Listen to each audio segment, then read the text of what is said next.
Hey, I'm Saving Content Zone Ed Acosta, and welcome to dotEXE, a Saving Content podcast. It's episode 34, and joining me today is the fellow who wants to tell it all like a baller, Eric Acosta. Hey, it's me. I'm like a tell-all book, man. I just tell it all like it is. Read it out. Like a baller. Like a baller. Like a baller. I guess what you have that is like a ball, Well, it all, like a ball, I could add an H to it and be ball, Blah. Have some air in the back end of that throat.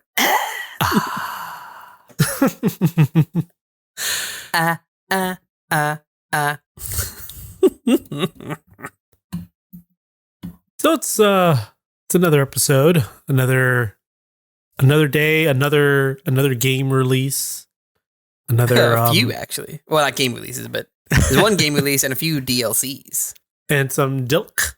Dilk. So you had a question for me before we started. Let's get that out of the way first. Yes.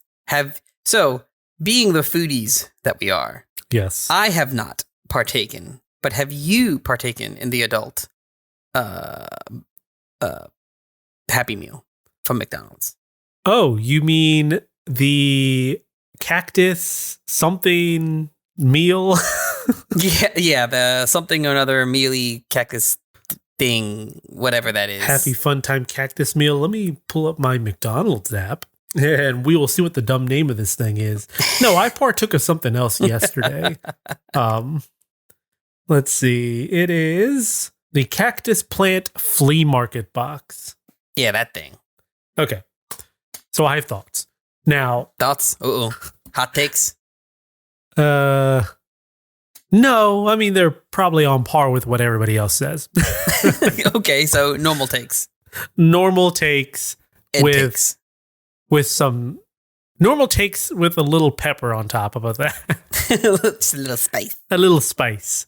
So, when I first heard the name, I thought it was dumb.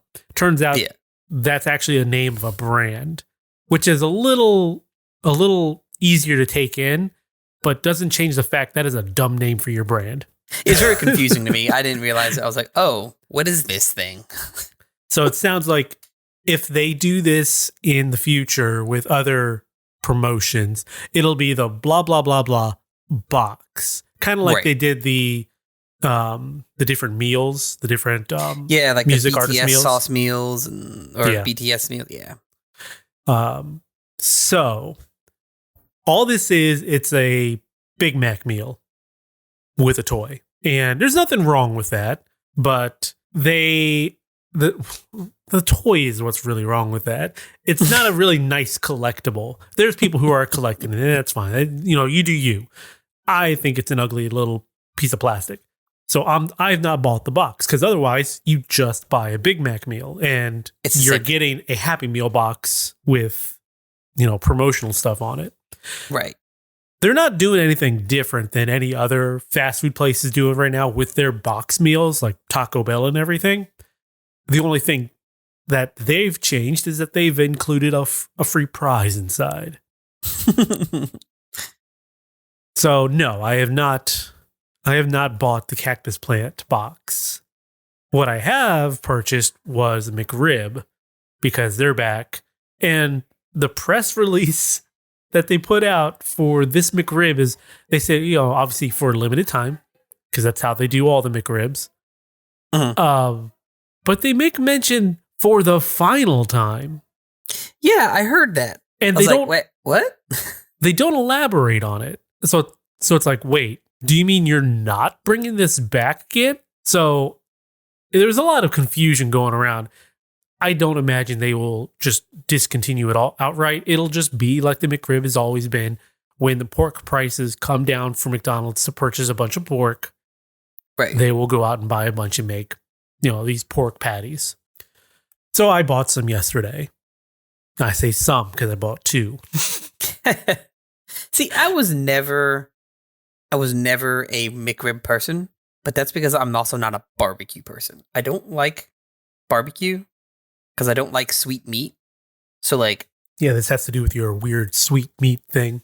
yes, meat to me is not supposed to be sweet. It's supposed to be salty, always and forever. You can have So, like, sweet and salty, though. I didn't say you can't. I mean, you can, but not on meat. My meat it needs to be salty. The saltier, the better. But like, I don't do barbecue. I don't do like glazed hams. Like I'll eat them to be respectful of whoever made it, because I'm not a monster. But of course, I don't like it. I'd rather not have a glazed ham or maple bacon. I'll eat regular bacon. Yeah. So yeah, that's weird. So I'm told. So I'm told. So the thing about the McRib, though, it's made just like the chicken nuggets and the McChicken is made, where it's just processed ground pork and glued together. Glue is a poor choice of word, but it gets the point across of what they're doing. It's a binder. So it's usually binded with some sort of flour, some sort of gelatin. I don't know their exact recipe, but it's basically the same thing they do with their nuggets. Take the ground up meat, put it together, make it into this shape, and then for the chicken, they deep fry it, and for the meat, they flash freeze it. And then you get to the restaurant, it gets under the broiler or whatever McDonald's is using, and it cooks. And then they slather some sauce on it. Now, when I got this round of McRib, I usually don't go to this specific McDonald's that I went to, but it was on the way home, and I didn't feel like driving an extra 2 or 3 minutes to get to the one I normally go to.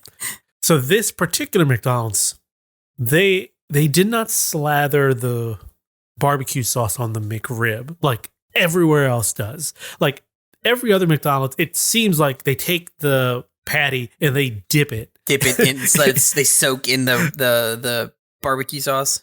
Yeah, it's like they dip it in and then they pull it out and it's just covered. This one, it felt more like they had a brush and they just brushed it on top.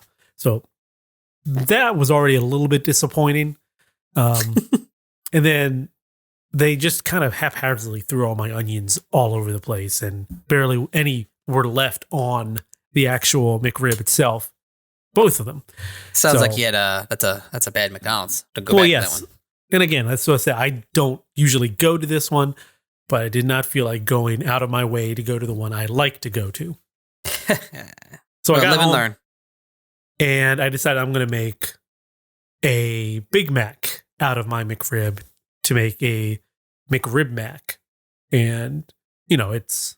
Big McRib Mac. It's fine. It's fine. But...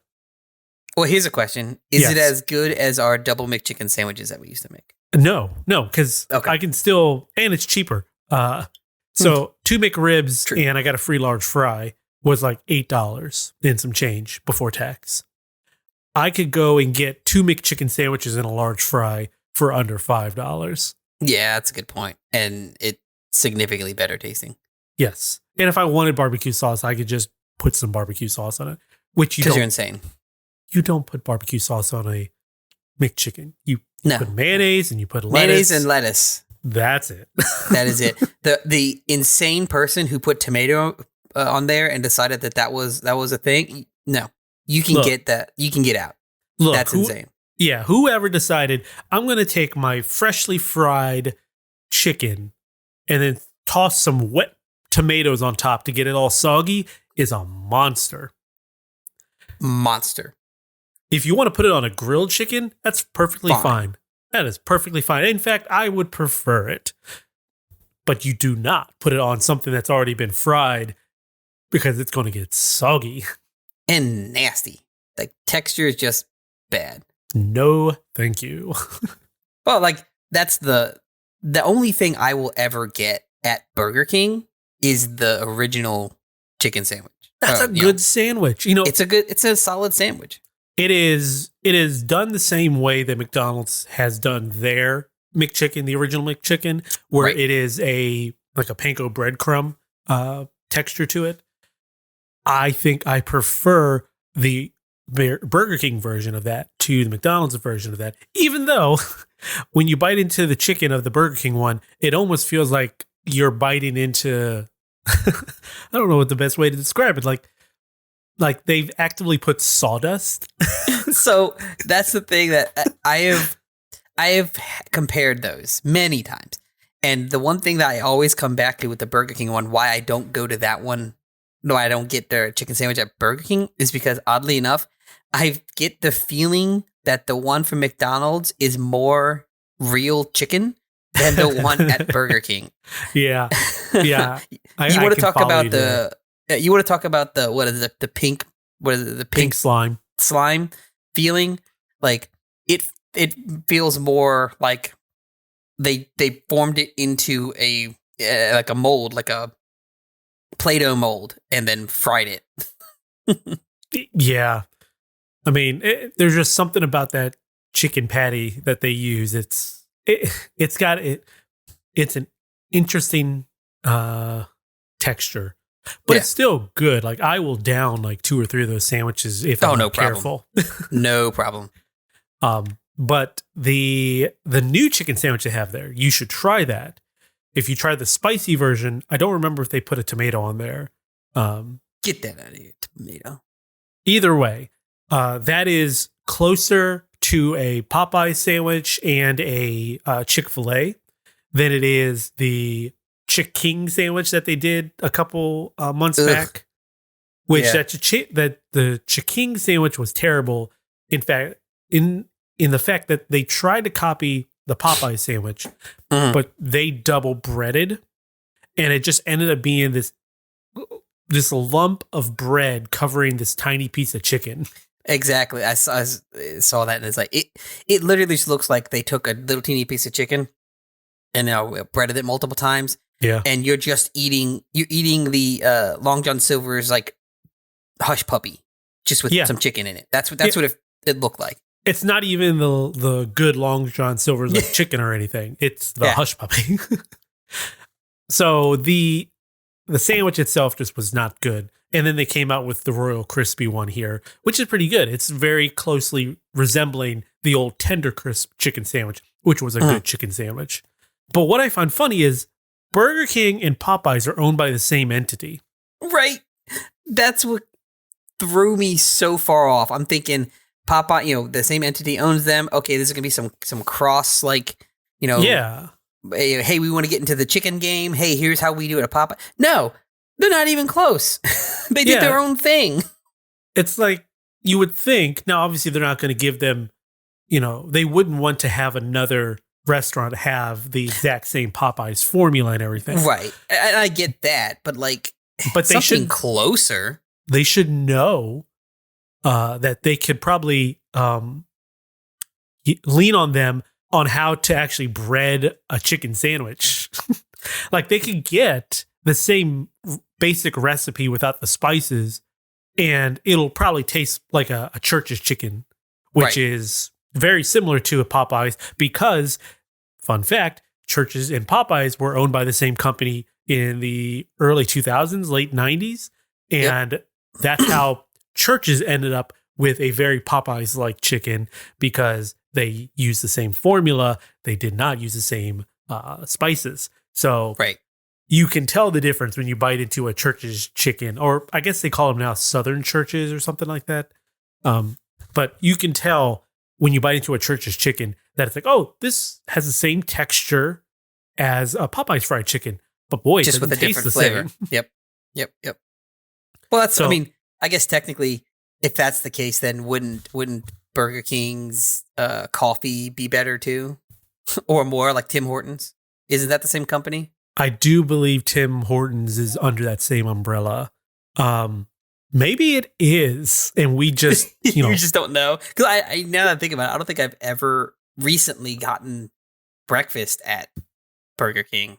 Yeah, it's twofold because one, I don't remember the last time I got breakfast at Burger King, and two, when's the only ever time you've been to a Tim Hortons? Like they're up north and into Once. Canada.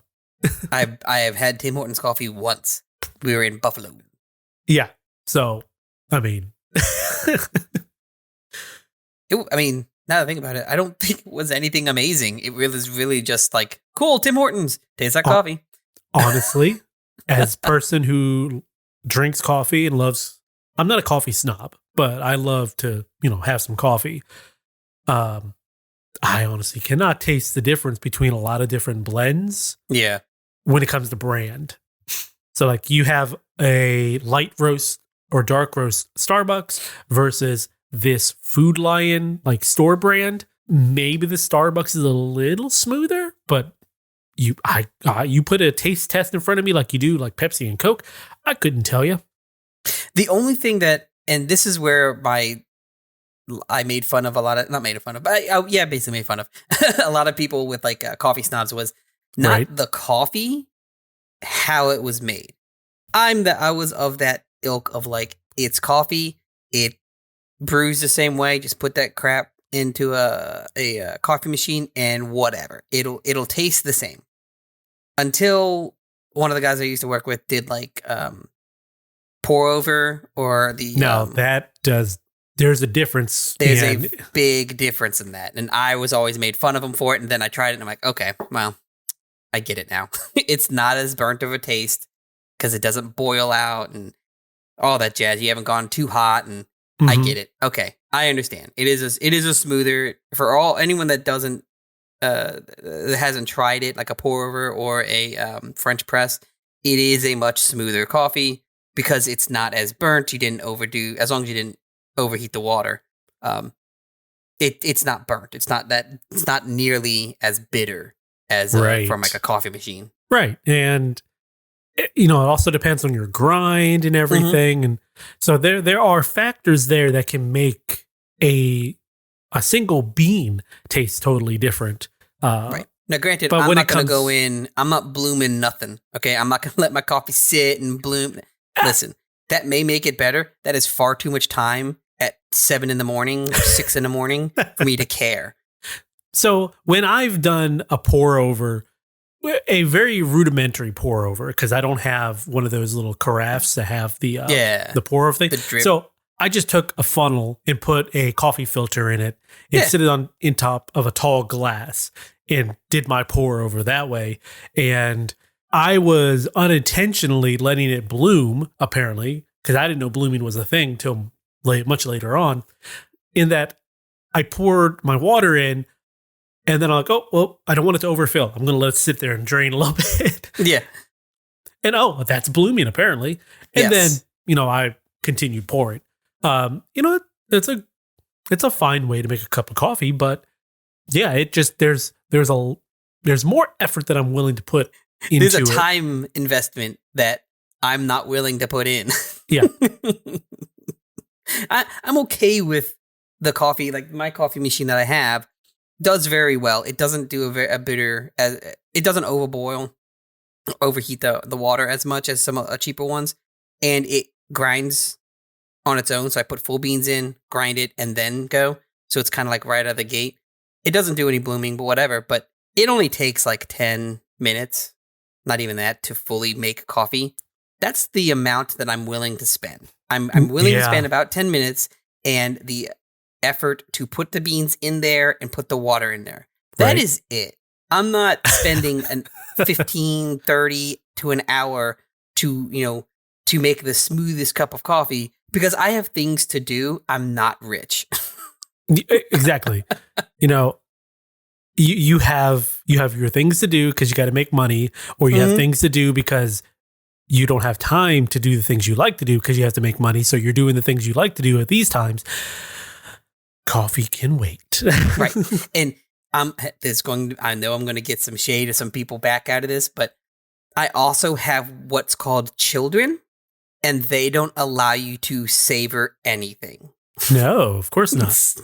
So, yes, here's the thing. The majority of, and this is all anecdotal, but the majority of my friends that do a lot of the blooming and are kind of what I consider coffee snobs, right?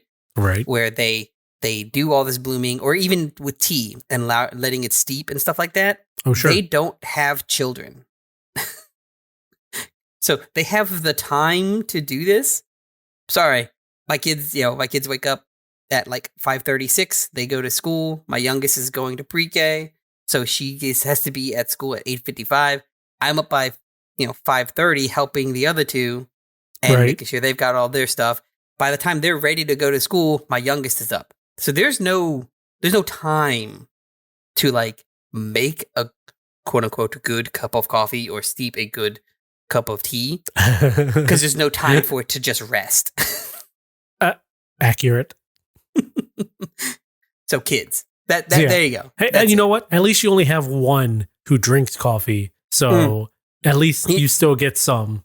He doesn't drink coffee. He drinks creamer with a splash of coffee. I mean, I don't see anything too terribly wrong with that. As I've had days where it's like, you know what? I want more creamer than coffee right now. I need that sweetness with a little hint of bitter. If it ever gets to 50-50, which is what Keegan was doing about. If it gets to 50-50 ratio where you have 50% coffee to 50% creamer, you don't like coffee. You like Starbucks. I mean, you like a Frappuccino. You don't like coffee. Yeah. And that's what he was getting to. And I'm like, listen, bud, if you're doing 50-50, if my 64 ounce of creamer isn't lasting 2 weeks, we have a problem. Yeah. Speaking of coffee, the other day I had gotten an email from a PR rep, and they were promoting a little web flash game regarding their brand of coffee. It's a spicy coffee. So it has ghost pepper, and it's got habanero. Carolina Reaper. That's what it's. Carolina Reaper. Carolina Reaper. So I'm like, yeah, hey, if you guys are interested in sending some, I'll try it.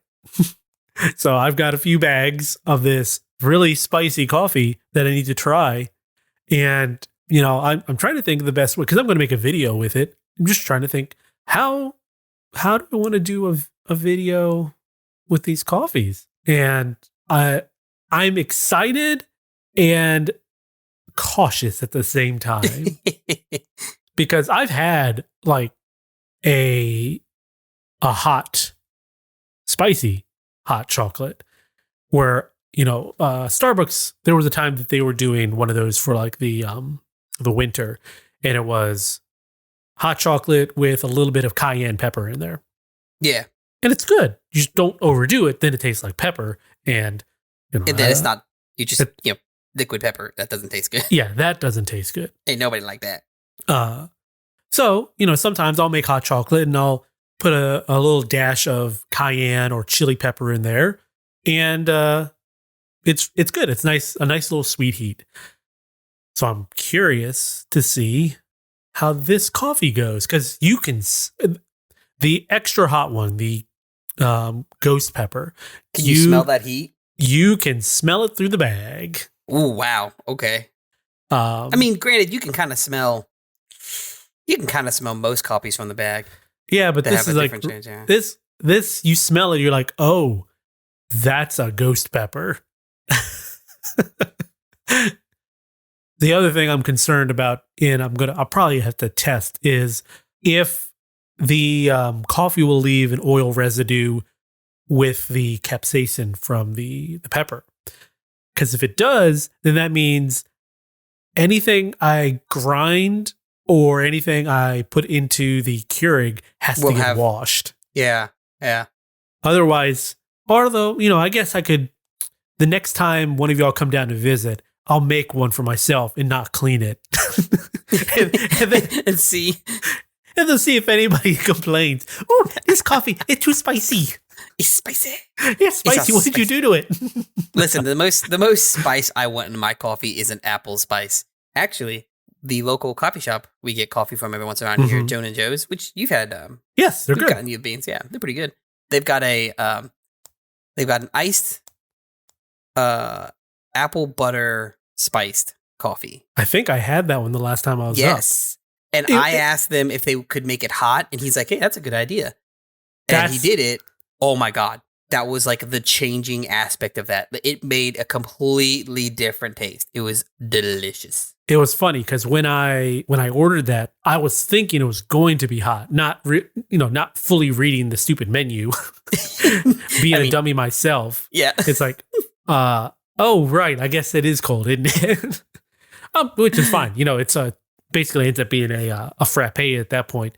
But I was totally expecting it to be a hot, and hearing that it's very good hot sounds great. I next time I come up, we'll have to get a hot version. Yeah, and being that it's like that fall flavor, it's going to be here until probably December, January. Yeah.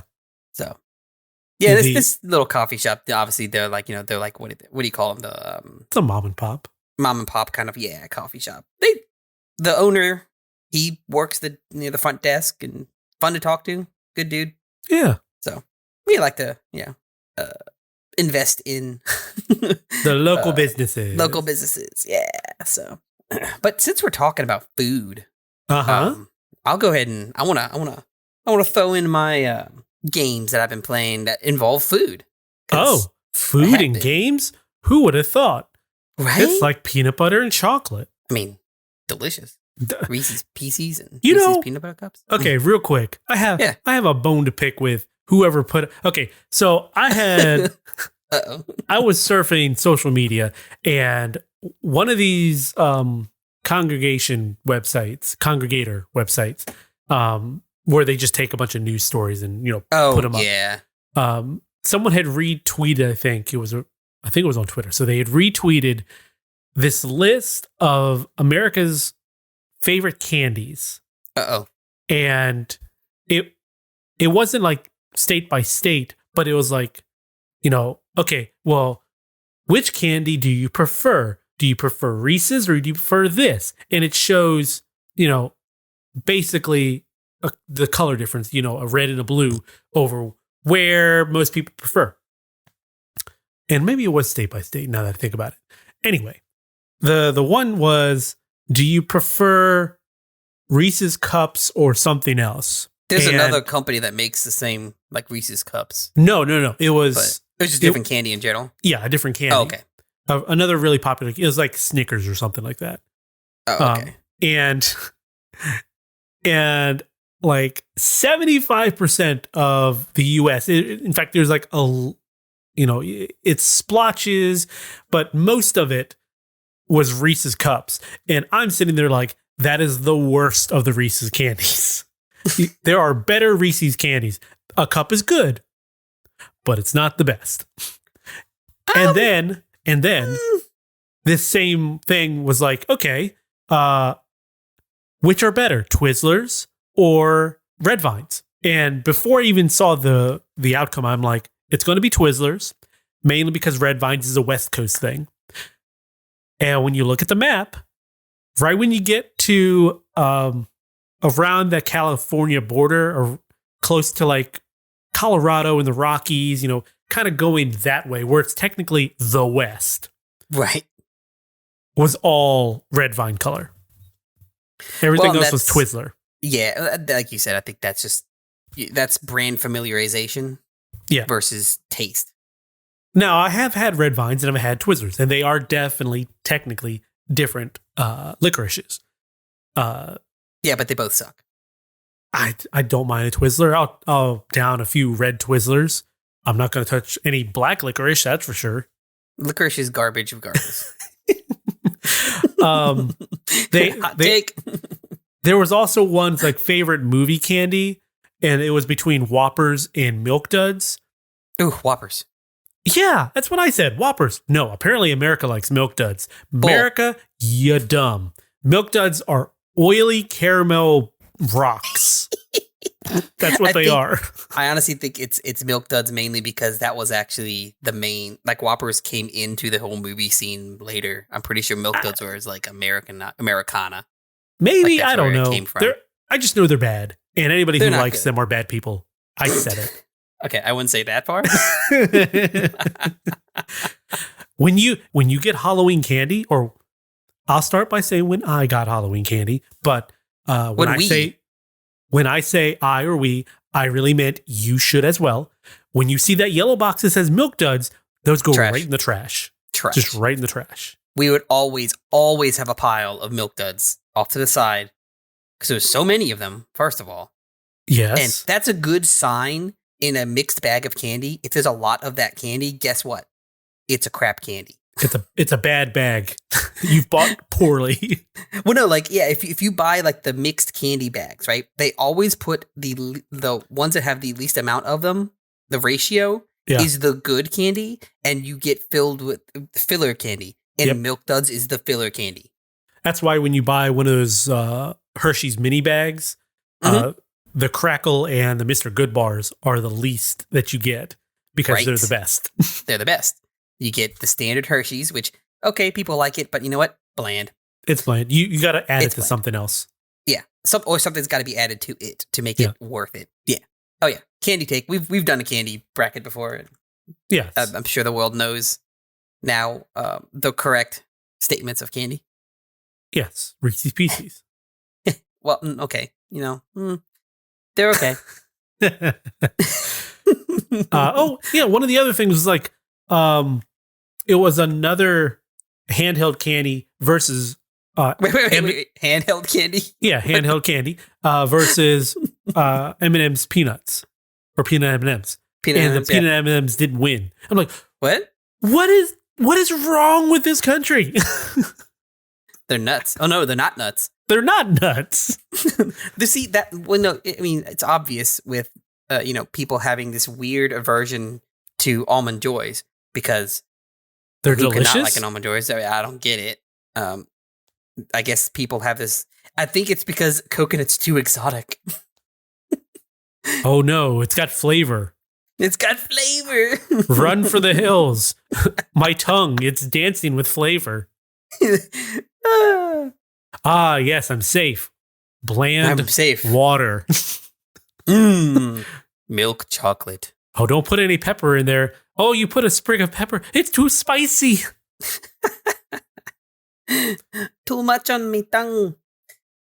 But to get off of this super high podium we've built and soapbox, I've been playing Overcooked because me and Des got back into it because I saw that there was an update for Overcooked. But specifically, and here's kind of the issue, not Overcooked 2. The DLC is specifically for Overcooked All You Can Eat. It's the combo package. The combo package. So if you did not buy Overcooked All You Can Eat, this DLC is not, you can't get. You have to have that All You Can Eat, which is on the consoles. And I think that's also on PC, right? All You Can Eat? I'm pretty sure. Can you even buy the individual games anymore? I'm pretty sure that it's just the one package. I think you can still buy Overcooked 2 specifically. And that may have changed. I haven't looked at it in a while. But yeah, this DLC is I forget what it's called, but in the game it's like food from around the world. Right. So you make boba Thai and not. I'm going to specify it's not boba tea, boba Thai. Which is it's like a.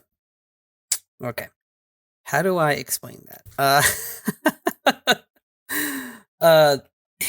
In the game, it looks like a square thing of tofu. Okay. And actually, I think I might be saying it wrong. How does it spell?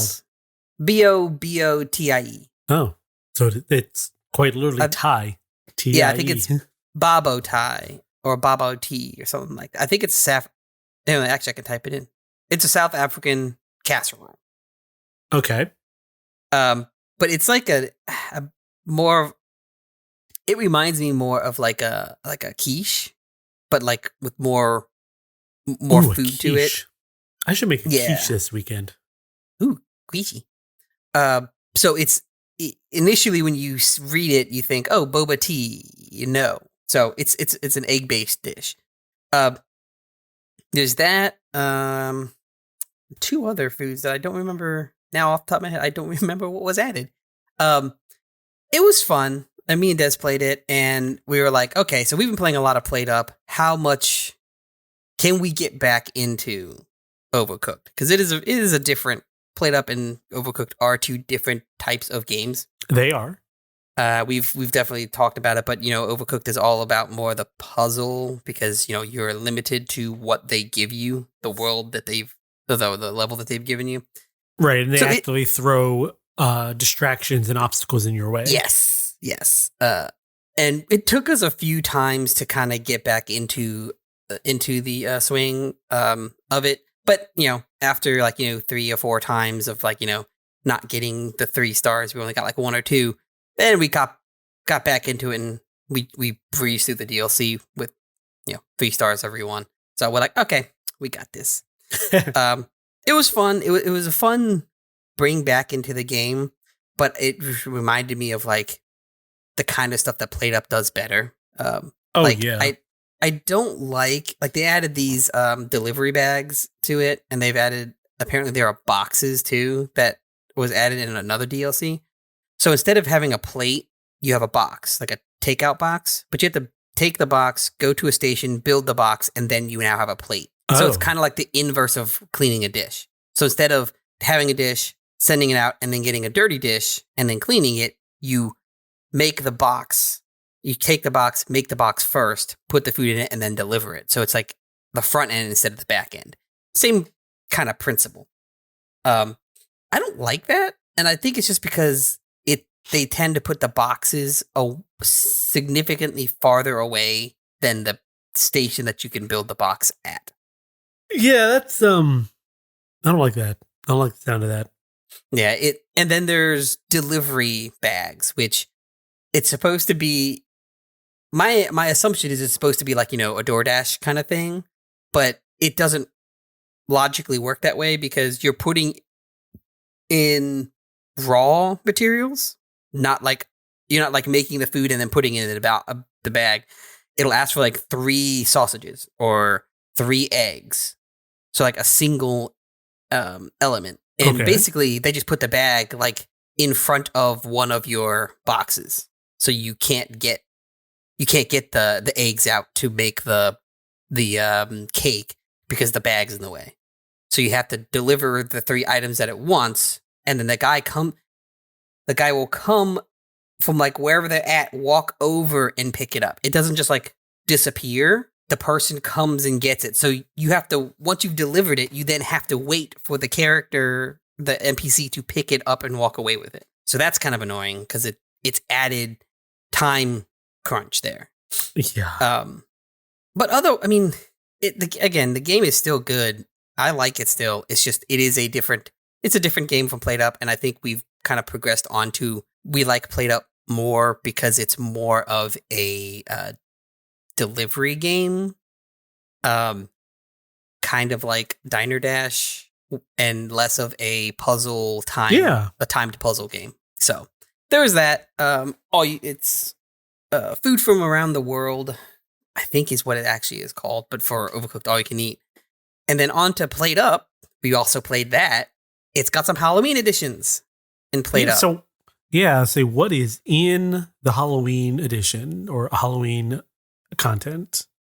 So there's mainly it's costumes, which is cool. There's one that has it's just a piece of pizza, a slice of pizza on your head. I wonder if that is because a lot of people do the pizza for the long runs, because it's a little more simpler. You can make a pizza and it'll serve 4. Yeah. Pizza is my go-to. Me and Des have been doing pies and hamburgers. The pies, a lot of people I've seen online, a lot of people have issues with, because they're adding they're there's too many different types of pies. I'm like, well, then don't add don't add other things to your pies. If you just do the meat pies, you're solid. Right. I mean, same thing with pizza. If you just do a cheese pizza, you're fine. Right. Exactly. But yeah, so I think that's probably the reason for that skin, because a lot of people use the pizza. There's also for Halloween, there's a ghost skin, a ghost skin. There's like a pirate hat and patch. There's the one that I like the most. It's like a pink bunny hat. Because it just looks weird. What else is there? There's a princess tiara. There's cat ears. So there's a few different skins. I'm actually trying to search what the everything on that update. Oh yeah, there's a pumpkin head, a witch hat. There's also like person with the what is Abbott and Costello glasses with the nose and the mustache. Or I don't even know if that's Abbott and Costello or if that's no, it's the Charlie Chaplin. Charlie Chaplin, that's who it is. Didn't go far enough back. The black rimmed glasses with the mustache. Yes, yeah. There's also, it was teased a little while ago, and it is in here. They have the 90-degree conveyors. So it's a grabbing conveyor, not a smart conveyor, but you can put a conveyor down and you can change whether it goes straight, 90-degree left, or 90-degree right. That's in one spot. Really nice. Yes. Super awesome. They also added in a teleporter. So if you've played the game, there is dumbwaiters, which initially me and Dez and you thought they were actually going to work pretty well, but they kind of don't because you have to open it, put the thing in, then close it. And it just takes too many beats to really use effectively. Yeah. Where the teleporters, it's literally you just put it onto the teleporter and it teleports it to the other teleporter. So that could be a lot better. So like, I mean, it sounds a lot better. Yeah. So you can actually use the soaking sink effectively, where you can teleport a dirty dish to the on a teleporter, teleport it to a conveyor, do a 90-degree, put it into a soaking sink, and then when the soaking sink's done with it, it'll put it back into a dish, or put it into a teleporter into another into like a dish area. So it kind of makes the soaking sink a little more effective because it doesn't have to be in your way anymore, right? Right. And they've fixed a lot of bugs. One thing that I did like is they added in, when you do the cards, you have to pick like if it's an affordable hamburger, the hamburger thing, the affordable, or the charming restaurant, or the luxury, that kind of thing.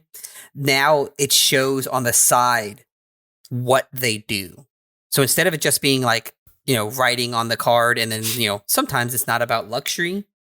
They'll show you, or like a brief description or a vague description. It'll show you on the side, what it actually does. Like if it decreases eating or doesn't make a mess or whatever kind of thing before you choose it. No, that sounds much better. Yeah, it's certainly helpful.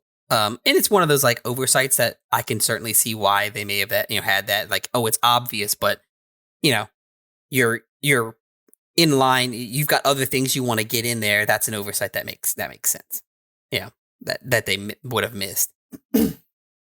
There's also, they added Twitch integration, some more Twitch integration stuff, which we don't really do, but I think it's kind of funny because they're kind of cool. Like for at watching, they've added trick or treat mode, which there are cards that get put on that like add in, like you can only use one table.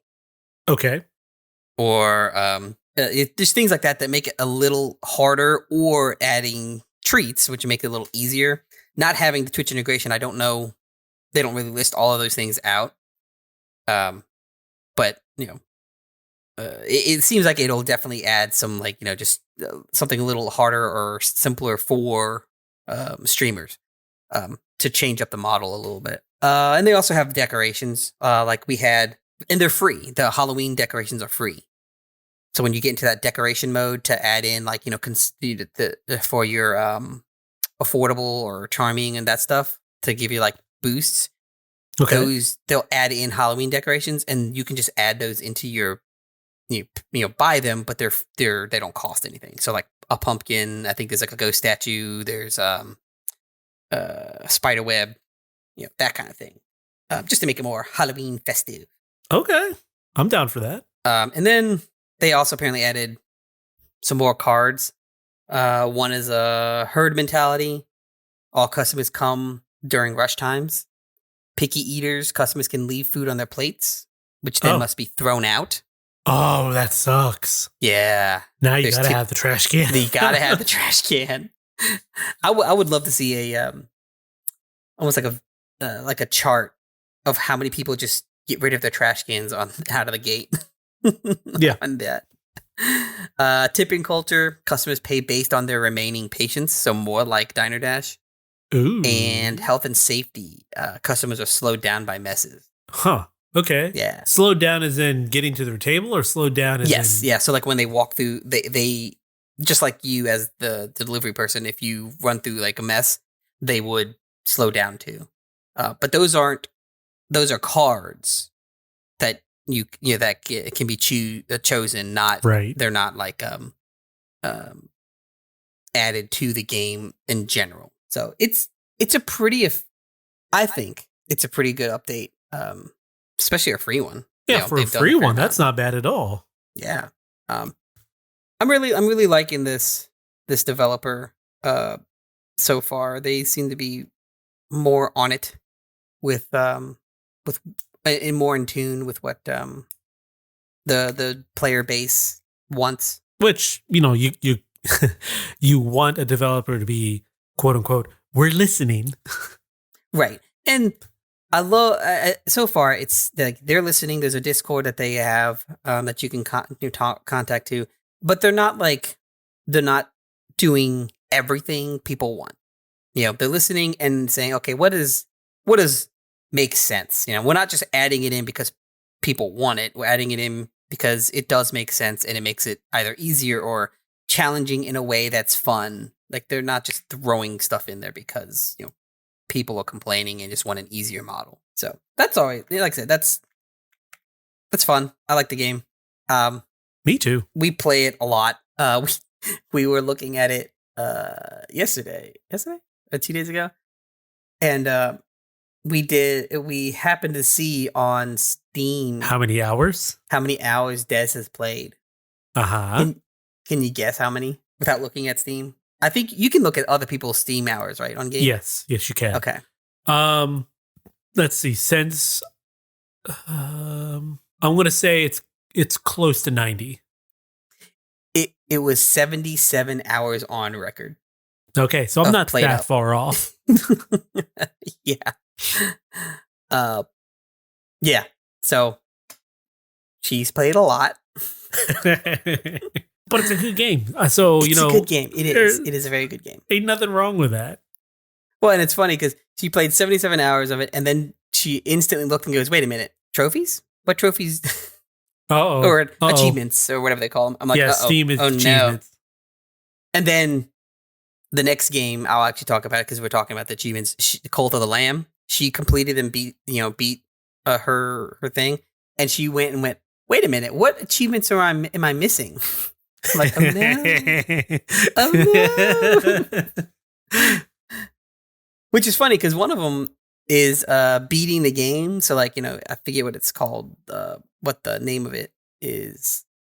Let's see here. Godhood. No longer a servant, no less than a god. So I believe is, you've beaten what's his face and become you're no longer the servant, you are now the main entity, the god. She's done that. Yeah, that's just beating the game, right? Yeah, but she doesn't have that unlocked in her thing. Uh-oh. Yeah, so I'm not sure what's going on with that, but I'll have to look it up because she's made mention of it, and it's like, wait a minute, I have that, and she got grumpy. Well, I would be too. That's a lot of work. If it was just something like, I've collected this many and I didn't get the trophy to pop or achievement to pop. Oh, that sucks. Oh, well, I'll move on. But if it's like, I beat the game and the trophy and achievement didn't pop, that's a lot of work to get back to do it again just to see if maybe something didn't happen or you didn't do it right. Yeah. That's true. But the reason we got back into Cult of the Lamb is because they also have a I guess you could say it's a Halloween update. I guess they call it a seasonal update. Their first seasonal update. It's called Blood Moon Harvest, Which that one's pretty fun. Have you tried that out yet? Or No, I still need to hop into Cult of the Lamb. Okay. It looks fun. I just have so many other games that it's like it's that whole aspect of want to play, don't have the time. Yeah. Because the time that I am playing, I'm spending trying to finish these other games. It's one of those like we saw it. Jeremy Dooley was playing it and on Dooley Noted, and we saw it, watched it, and I thought about getting it, and then I'm like, it's probably more fun because he has Twitch integration and he has like a following. That's part of it. Yeah, but then Des ended up getting it, and she ended up really liking it. I found it pretty cool because she's never played a roguelike game in any fashion. And now she's played. And she's played two. She's played two, exactly. PlateUp and Cult of the Lamb. So and she's getting that Cult of the Lamb is definitely a game that's helping her understand like dodging and like fighting mechanics, because most of her games that she played did not involve like direct attacks. Direct combat. Right? Yeah. Right. So like she's played Mass Effect, but she played Mass Effect with the assistant. The storyline mode, basically with the assist of the computer. Right. So she didn't do a whole lot of fighting. But that game's really, it did help her understand those concepts of like, watching for triggers or watching for, boss windups and things. So she's getting better at that. Well, good. So the Blood Moon Festival is what it's called. Basically, there's 3 skins or 3 new follower skins. There's a few, I think 4 or 5 different decorations, which is like a tree and ghosty stuff, just Halloween kind of things. Okay. And there's a new ritual. So to get those things, you have to do this ritual, the Blood Moon ritual, and then for 3 days, your base or whatever is turns into like a reddish kind of hue, darkish hue, because it's the blood moon, and your previous followers have the ones that have died are ghosts, and you have like 1 or 2 in your area, and you have to like kind of like Ghostbusters them. Okay. You've got to catch them, and you open your book and you suck them into your book. So it's kind of like the what are they called again? The trap that you throw down in Ghostbusters. Trap. Yeah, I know there's a name for it. There's an actual name for it. But yeah, the Ghostbusters ghost trap. But it's your book, and when you catch them, you get a random, either one of the decorations or one of the skins, for your cultists. So it's a cool free update. There's not a huge amount to it, but it's something that did get her back into to check it out, and play a little bit. So that was fun. There may be more to that coming up, depending on how things play out. Yeah.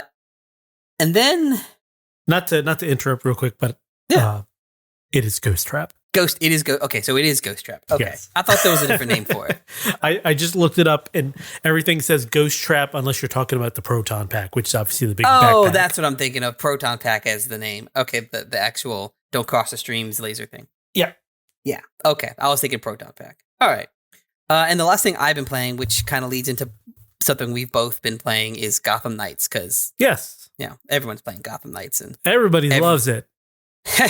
Everyone has a take on it, and I've realized so many people are just so hard hitting on this game of like, it's not Arkham, but if it was, they'd hate it because it was Arkham. Yes. Like they can't do anything right. I in fact saw 2 tweets, like one after the other, where one person disliked it because it was too much or too dissimilar to Arkham, and then the following tweet was, "I love this because it's nowhere like it's not like Arkham." It's right. Like, well then, all right. Yeah, it's that almost like a witch group of people do you want to satisfy? Which one's the biggest one? Which Right. one, I mean, the biggest pie? And one of those things, like I'm gonna put out there, the game is not amazing by any means. It is not groundbreaking-ish No. like Arkham was. It's not doing anything any other open world kind of superhero game doesn't do. It's not like a standout. It's not a Witcher. It's not, it's not an Arkham. It doesn't do something amazing. No, But and in it's- fact, I'd say there's a lot more wrong with it, quote unquote wrong, Yeah. just issues that I have with it than there are, other things. But I'm having a blast playing it. That's it. I'm having fun playing it, and I think I'd mentioned to you earlier a while ago that yes, it's not a great game. The story isn't amazing. Yeah, it's But okay. It is a loop that I find myself I could probably play a lot of, just because it's that, like, I want that Batman Arkham loop, but I want it to continue, which Arkham didn't really have.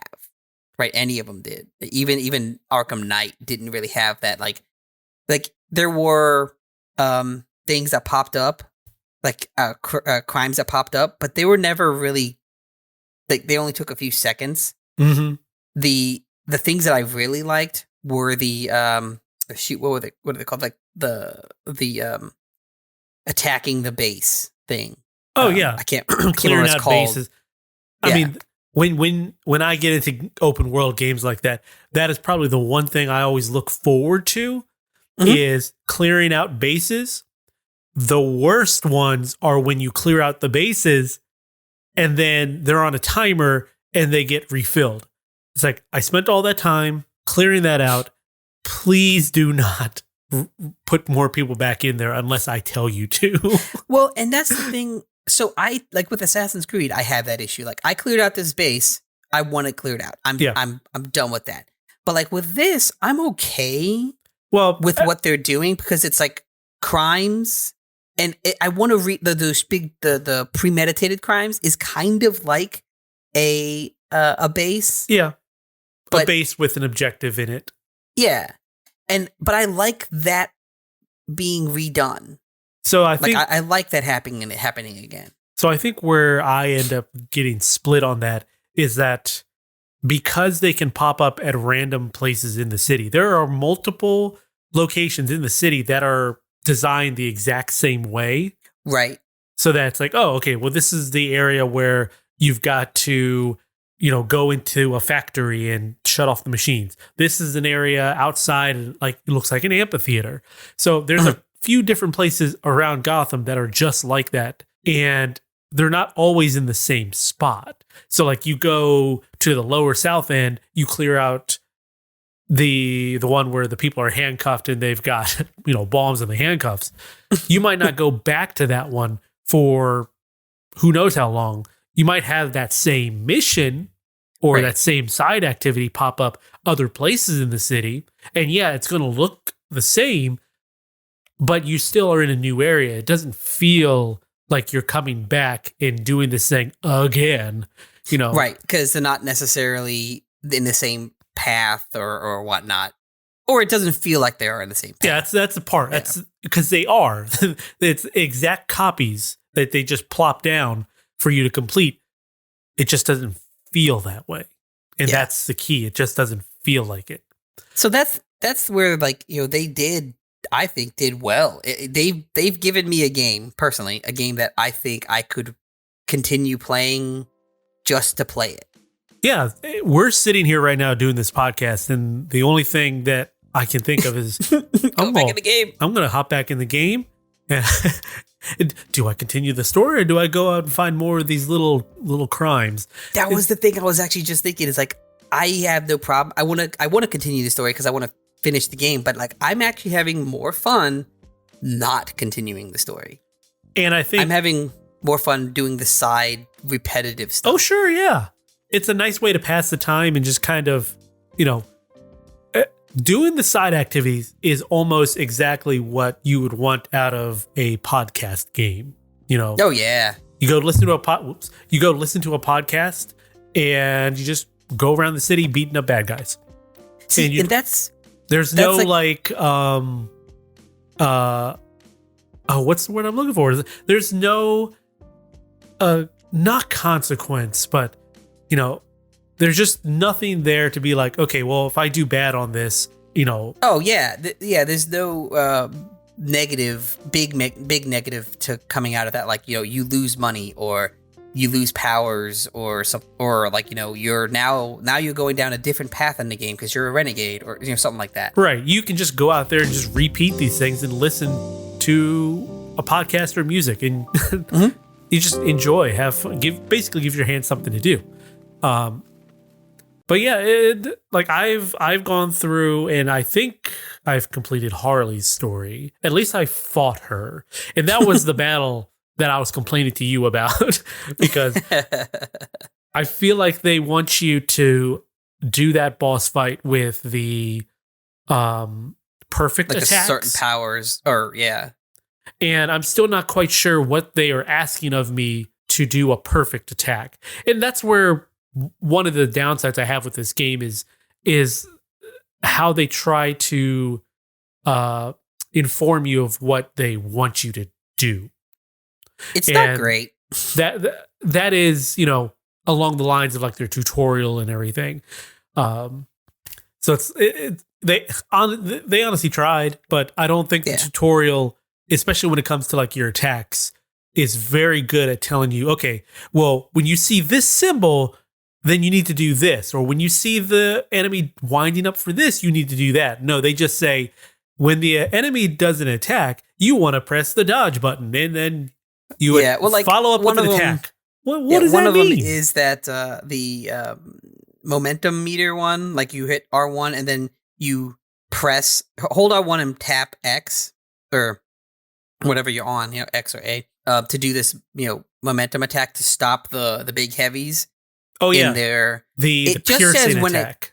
Piercing attack. That's what it is. All it says is glows red. Okay, glows red. Cool. There's no glowing. Yeah. The only red is a circle. The first red circle, the second red circle, the third red circle, or the red circle that has the little spikies, like a Batman POW. Which one are you talking about? Because in my mind, I'm going, okay, I need to dodge the first two red circles and do it on the spiky red. But I think what they're talking about is the first red circle before they start their chain attack is when you want to do that piercing attack. Because you're interrupting their chain. And you think that's, okay, you do that. But then you do that and it doesn't, you know, it doesn't recognize that you did it. So you either did it wrong or it doesn't recognize it. And it would be nice if there was some sort of on-screen indication that showed that, oh, okay, well, I didn't do the attack correctly. Or go back to the tutorial and be like, okay, in the tutorial, did I press the button too soon? Did I press it too late? Am I not pressing it at the right point? You know, because there's no reversal in this game. Yeah. It is opposite in that regard for the Batman combat.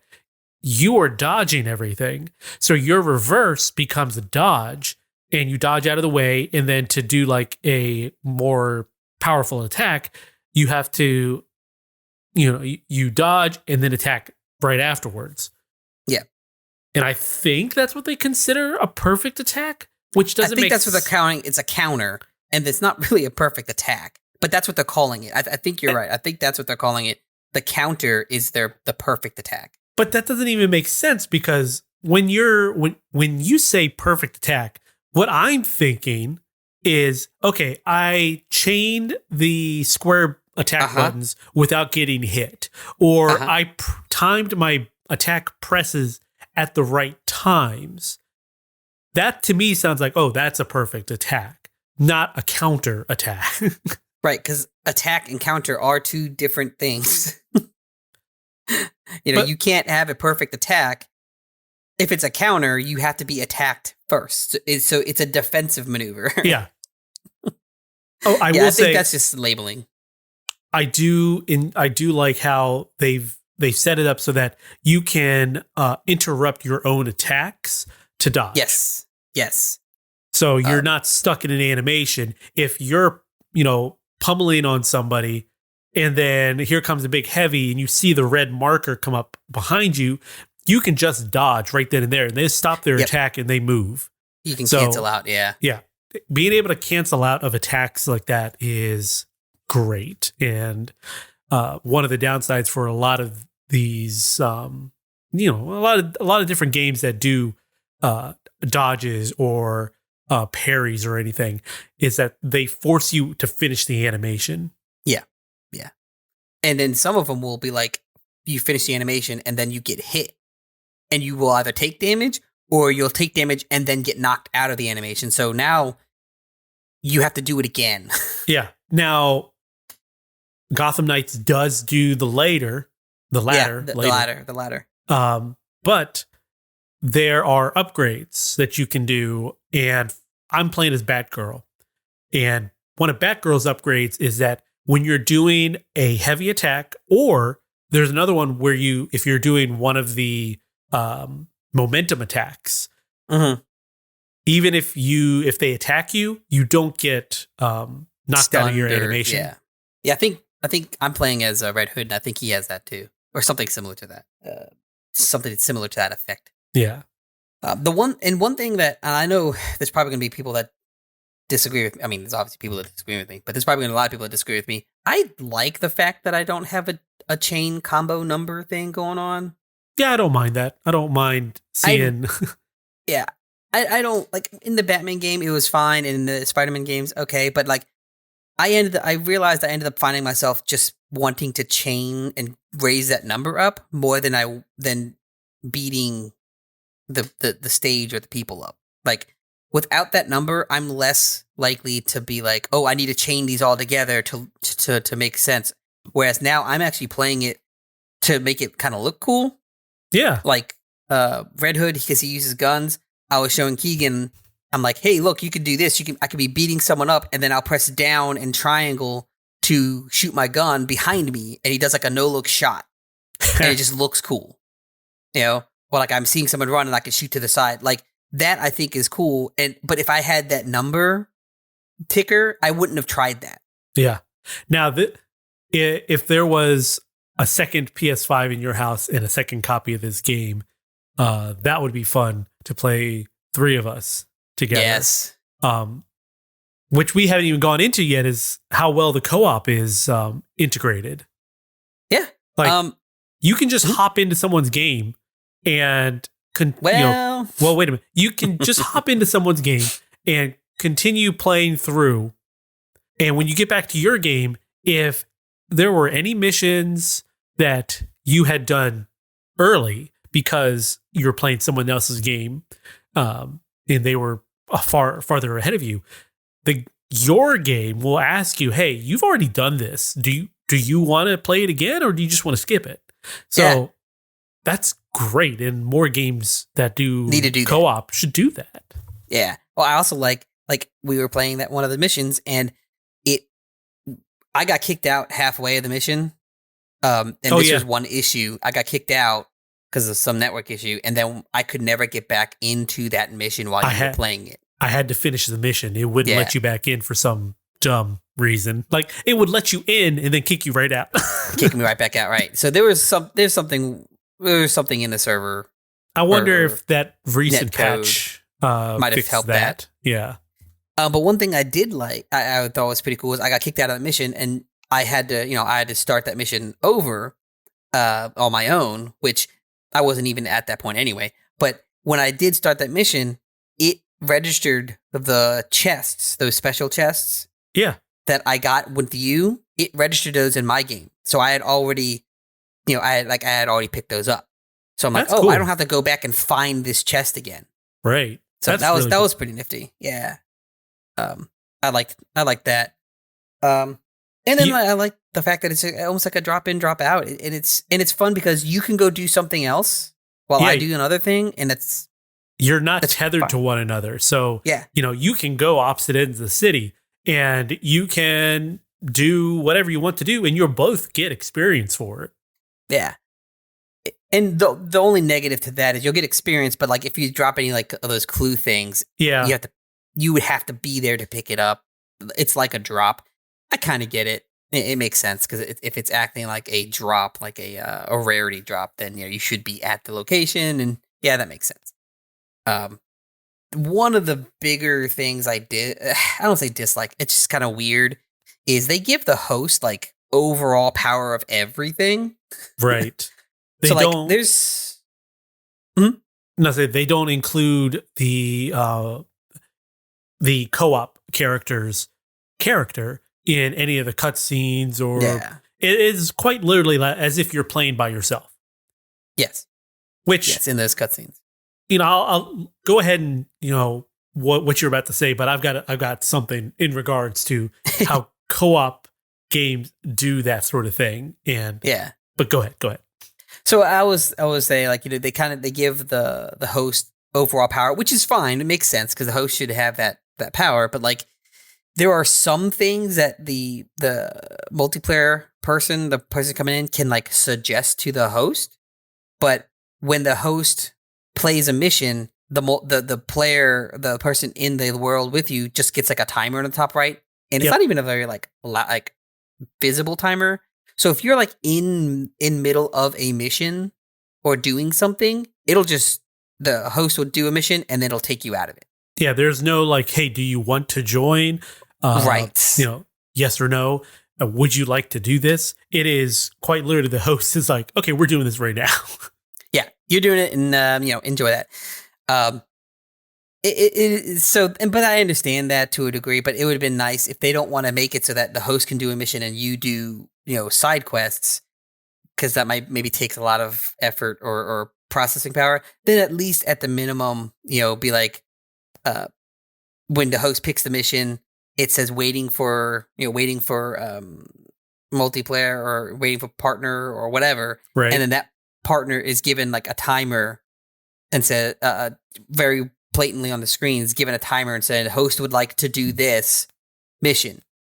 At least it's more obvious and you can see it and they can finish up quickly or something. Oh, yeah, I agree. It's just not I don't think it's as blatant as it could be. It just seems like a little like ticker, and if you're paying attention to like the top, I think it's the top right of the screen, it's like, oh crap, okay, you want to do something, Yeah, a little more warning or a little more just, putting that information front and center to let the other player know that, hey, this is happening, or would you like this to happen? Maybe you should have a discussion with your host. I was going to say having a both ways, the host wants to do a mission, it says, would you like to do this mission? Right. Or vice versa with the just having a question to it. Ideally what I would like is to have would you like to do this mission? No. Okay. Well, the host still gets to do it and you can do something else. I can understand why, because, that would end up that takes loading a lot of processing and yeah. But would be nice. Although I don't know why you'd want to go and do some of these missions where, you have to load in without your partner. Because, boy, doing co-op in those missions, even though it scales the difficulty, which I'm not a big fan of, even though it scales it, it feels a little easier and it feels a little more fun to have that partner there so that you can be like, trying to plan out a stealth attack or plan out who you're going to take out first, or how, you're going to go about defeating these guys so that the other person can go do this. Though doing those, missions that way is great. Yeah, it's kind of like, that's what I wanted out of a multiplayer Assassin's Creed. Oh, sure. Yes. So real quick, just to kind of go over what I mentioned earlier. The host character is the main character. Your other character doesn't appear at all during cutscenes or anything. In fact, once a cutscene finishes and the camera pulls back behind your character or the host character, there's a point where on the co-op character screen, it pulls behind the host, and then your character just kind of slides on in. He kind of or she kind of steps in like, oop, I'm here. Right. It's like, okay, hey guys, I'm back. Which that's, unintentionally funny. Right. But so there are games where I don't mind that happening. And that's usually games that include the same character multiple times. So like a Yes. Halo. Would it be great if there were two Master Chiefs in the cutscene, technically two different characters? Sure. But because they are the same technical character, I don't mind that as much story-wise. Right, because you're both that character, and essentially you're both absorbing it in the same way. It's just, I'm doing a little bit of suspension of disbelief in that there's two of the same character running around. Now, when you have two different characters, actual characters, and you don't include one in the story, in the cutscene, that's when things get a little weird because, wait, we're two different people and I'm following you around, but when you're talking to the enemy or they're talking to you, they don't acknowledge that I'm here at all. So that's where I kind of run into like, well, that sucks. that's a poor experience, a co-op experience. And that's what they do here. And I really wish they would have had they would have done that from the get-go, knowing how some, the processes work when it comes to actually building that out, though, is a lot of work. You've got multiple lines that need to be read. You've got multiple renderings that would have to occur if you're rendering the video or if it's in real time. If it's in real time, you got different animations especially when you got 4 different characters. So, that's what, 16 in total that you have to factor for. So it's a little disappointing that that's the route they went with, but the co-op is fun enough that I kind of just let that slide a little bit. Yeah, and it makes sense. The way that they've added it in the multiplayer. I mean, they can't do everything, and it's time for them to fix it.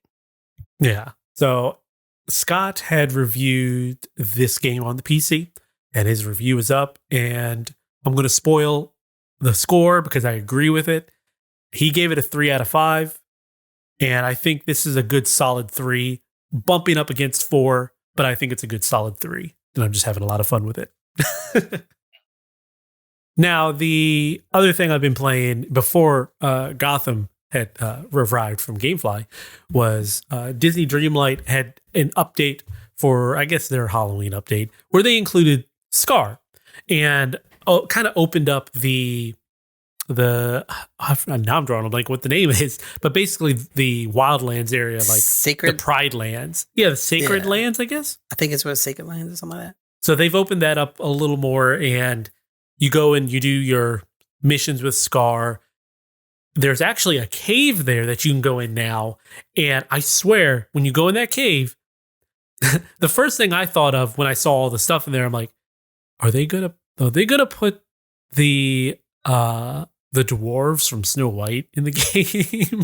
Because it really feels like the cave that they mine out of. Or if you've ever seen that Snow White ride at Disneyland World, one of the two, where you're on a mine cart and all the Snow White characters are everywhere, and the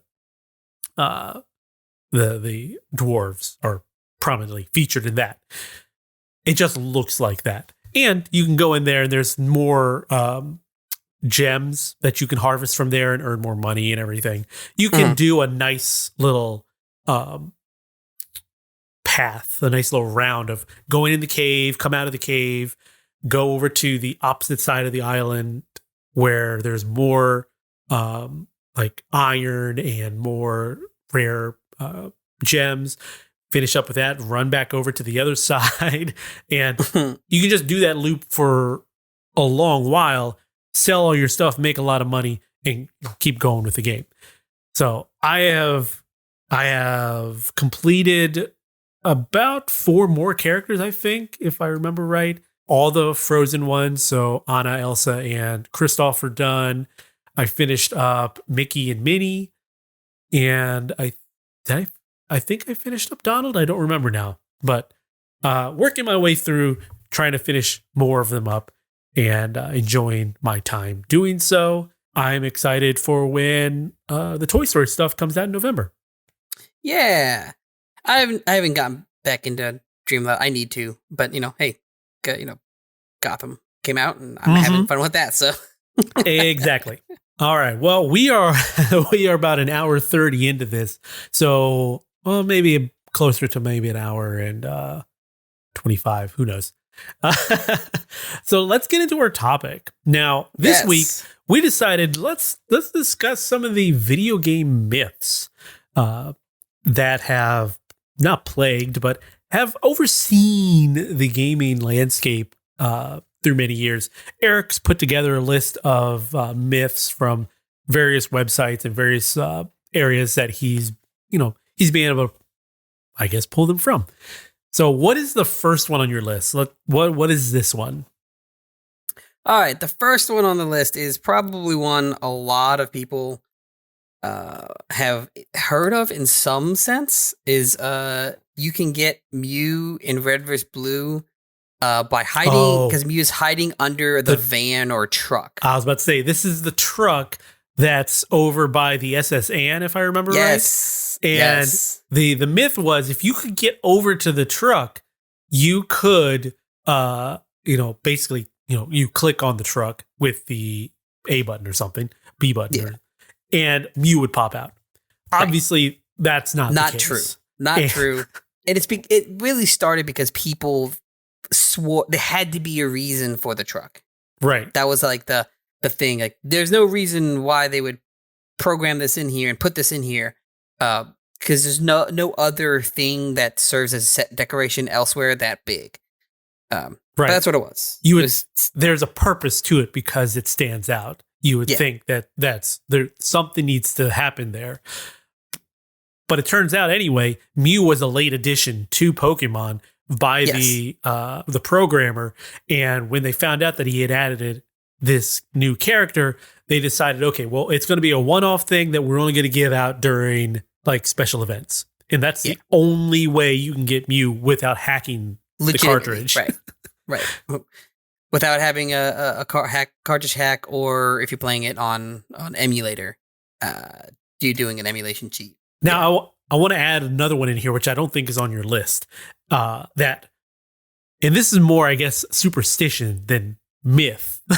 But when you throw a Pokeball out and you hold down the B button in hopes that that'll actually help catch the Pokemon. Yeah, no, that doesn't work. It doesn't work. There is an algorithm catch rate. But it makes you feel good. It makes you feel better. Yeah, that's more of like, it fits, but it's definitely more of like a superstition.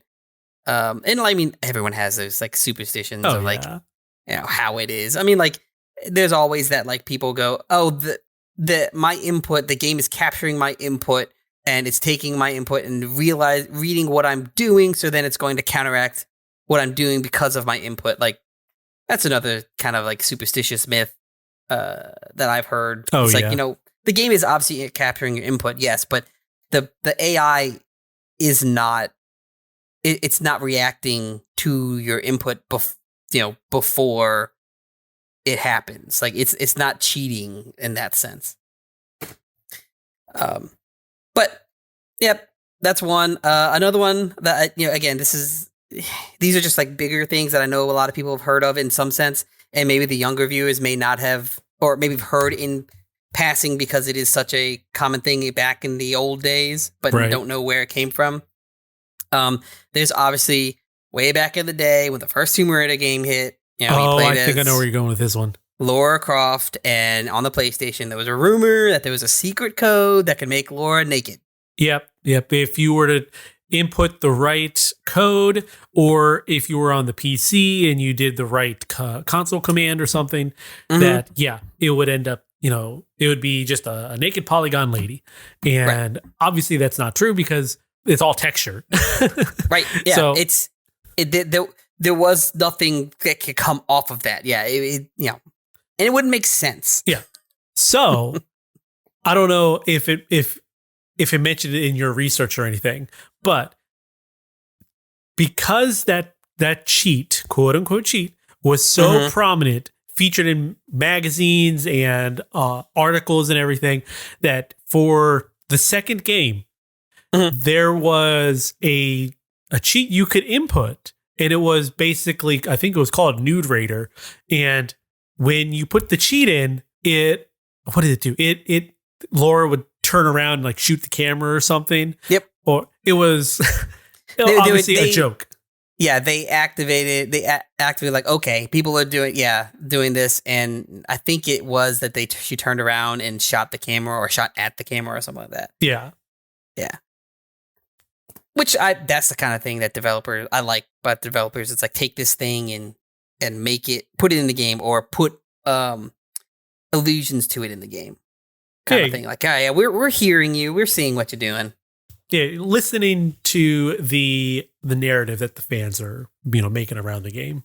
Right. Another one that I know is a pretty big, and this is just because GTA has been around for a long time. When I'm talking about... You say GTA, and the first thing I'm going to say is Bigfoot. Yeah, exactly. That's it. Is that there's a Bigfoot hiding in San Andreas.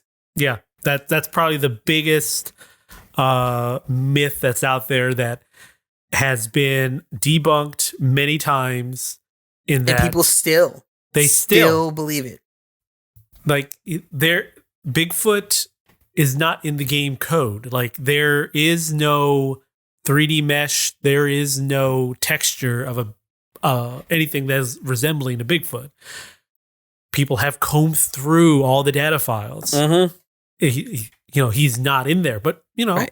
People still believe. And in fact, it got to a point where, again, developers listening, that in Red Dead Undead Nightmare, they included Bigfoot. Yep. I was going to say that, yeah. They didn't include it in GTA, but they put it in Red Dead. Yep. Yeah.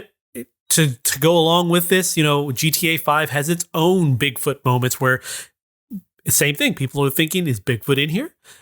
And now there's stuff with aliens and stuff with Mount Chiliad, where there's bigger outside narrative that possibly, there's some more secret stuff in GTA 5 people haven't found. So the myth continues on. Right. And that one is a myth that Rockstar has like denied, but has come back and like added in later games. Like, yeah, they're being very being coy. cheeky. Yeah. Yeah. Another one that maybe the younger viewers may actually know, Herobrine. I'm not too familiar with Herobrine. Minecraft. I just know of the name.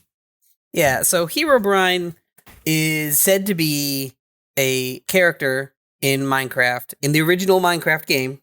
Okay, mind you, this is the thing. A non-modded Minecraft game that would come in and steal blocks and make pyramids and towers and stuff like that.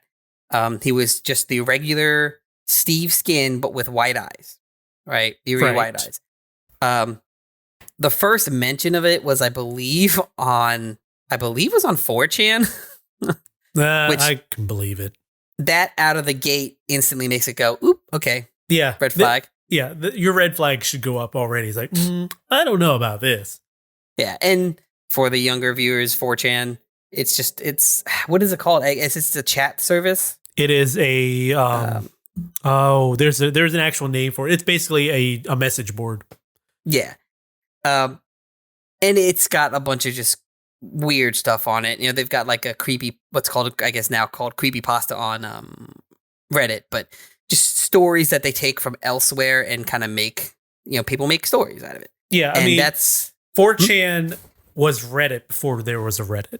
Exactly. There you go. That's a great analogy.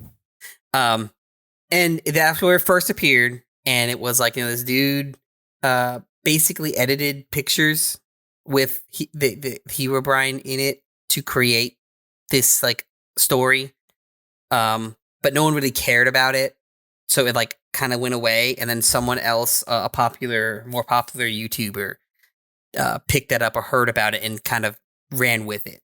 Right. And that dude explained what he did. Right. He talked about like, oh yeah, I took pictures and I edited Herobrine in it, and then I did this whole thing on a stream where I acted like I avoided these areas specifically that were under construction, and then like on the chat something happened, and then I closed it because I was I freaked out, and then I made the chat feel like something happened. Like he explained all of it. So I got a question then. Was Herobrine a creation prior to or after Slenderman?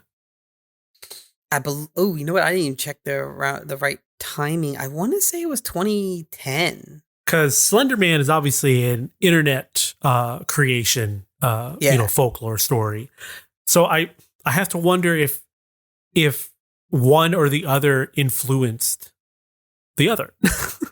Well, we'll see. When did Slenderman first appear? Don't know the story. I know the game was somewhere in like 2012, maybe, but I don't know when the actual tale was rumored to be started. Okay. So it might have been, because looking up real quick, Wikipedia, right? So that's take it with a grain of salt. Yes. It's usually pretty good. 2009 is when the first like real like any general appearance on the internet roughly came about of the story of Slenderman. Okay. And 2010 was Herobrine. Okay, so yeah, it's very possible that Herobrine is using a form of the Slenderman story then. Right. Which is very, think about it. It is very reminiscent of it. And yeah, so like there were stories, and I was at one point I kind of believed it because there were stories about like Herobrine was actually just a glitch with the game where it would have like a ghosting effect of like your character, and somewhere else in the world was like a ghosted character doing the exact same thing that you were doing. So there was like some sort of like in the Java code, there was a copy just being done. And then others are like, it's actually Notch's dead brother, which Notch doesn't have a brother. Okay, so that brings up a good one, which I don't know if did you include the cursed Legend of Zelda cartridge in this list? No, because I hate Legend of Zelda. Okay, so it's along the same lines. There's, the myth is that there is this cursed Ocarina of Time Zelda cartridge, and there is this one character in the game who looks like a little wooden statue of Link, and that supposedly is a kid who had this cartridge before, and and he had an unfortunate accident or something, or was murdered, and he died, and he is now inherited in this cart, and there's whole lore surrounding it, and it kind of falls in that same Herobrine thing of like when you refer to as Notch's brother, where it is a real person who has somehow haunted this particular code.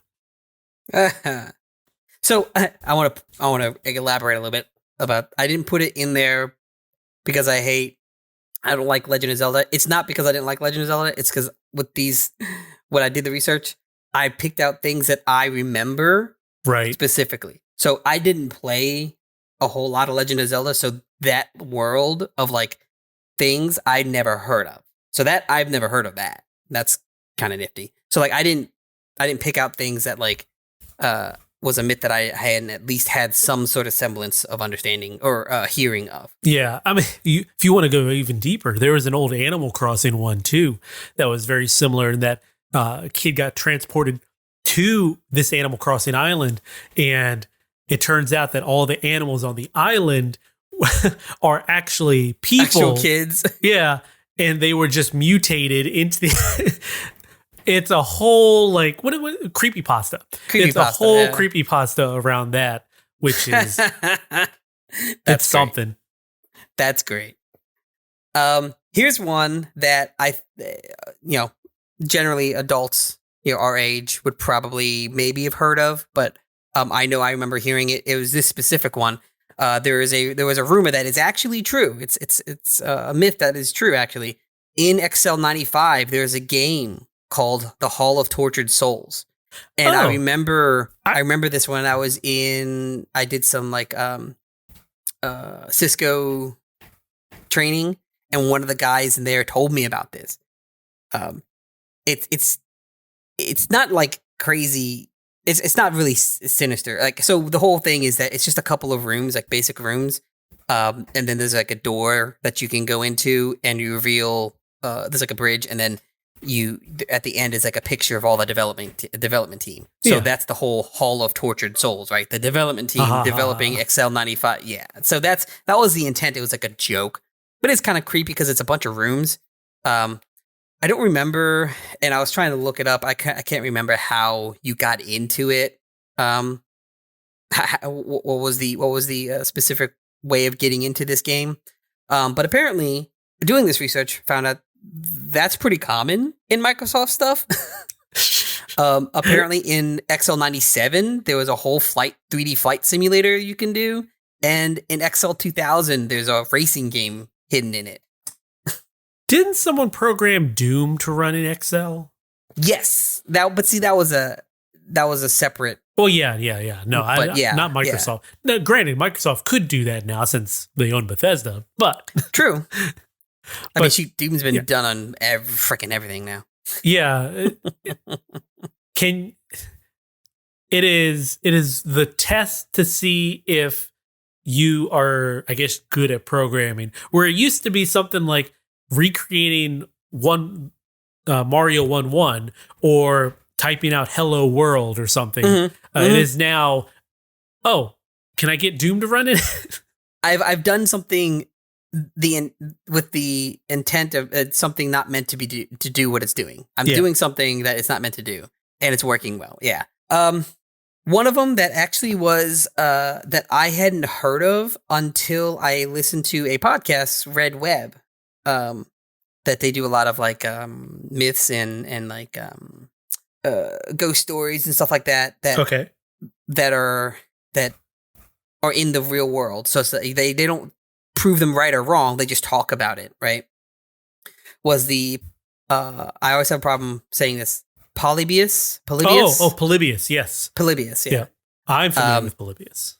So I knew nothing about it until I heard about this, and I thought, oh, that's crazy. If you want to know more about it, you can go online, or even there's a whole Red Web episode about it. So, you can hop over there. They're on Spotify, and you can listen about it. But then there's plenty of other ones. I mean, it's a pretty out there thing. But very basically, it was a arcade cabinet that was released in the 80s. Mm-hmm. It was only launched around like the Portland, Oregon area and around that area.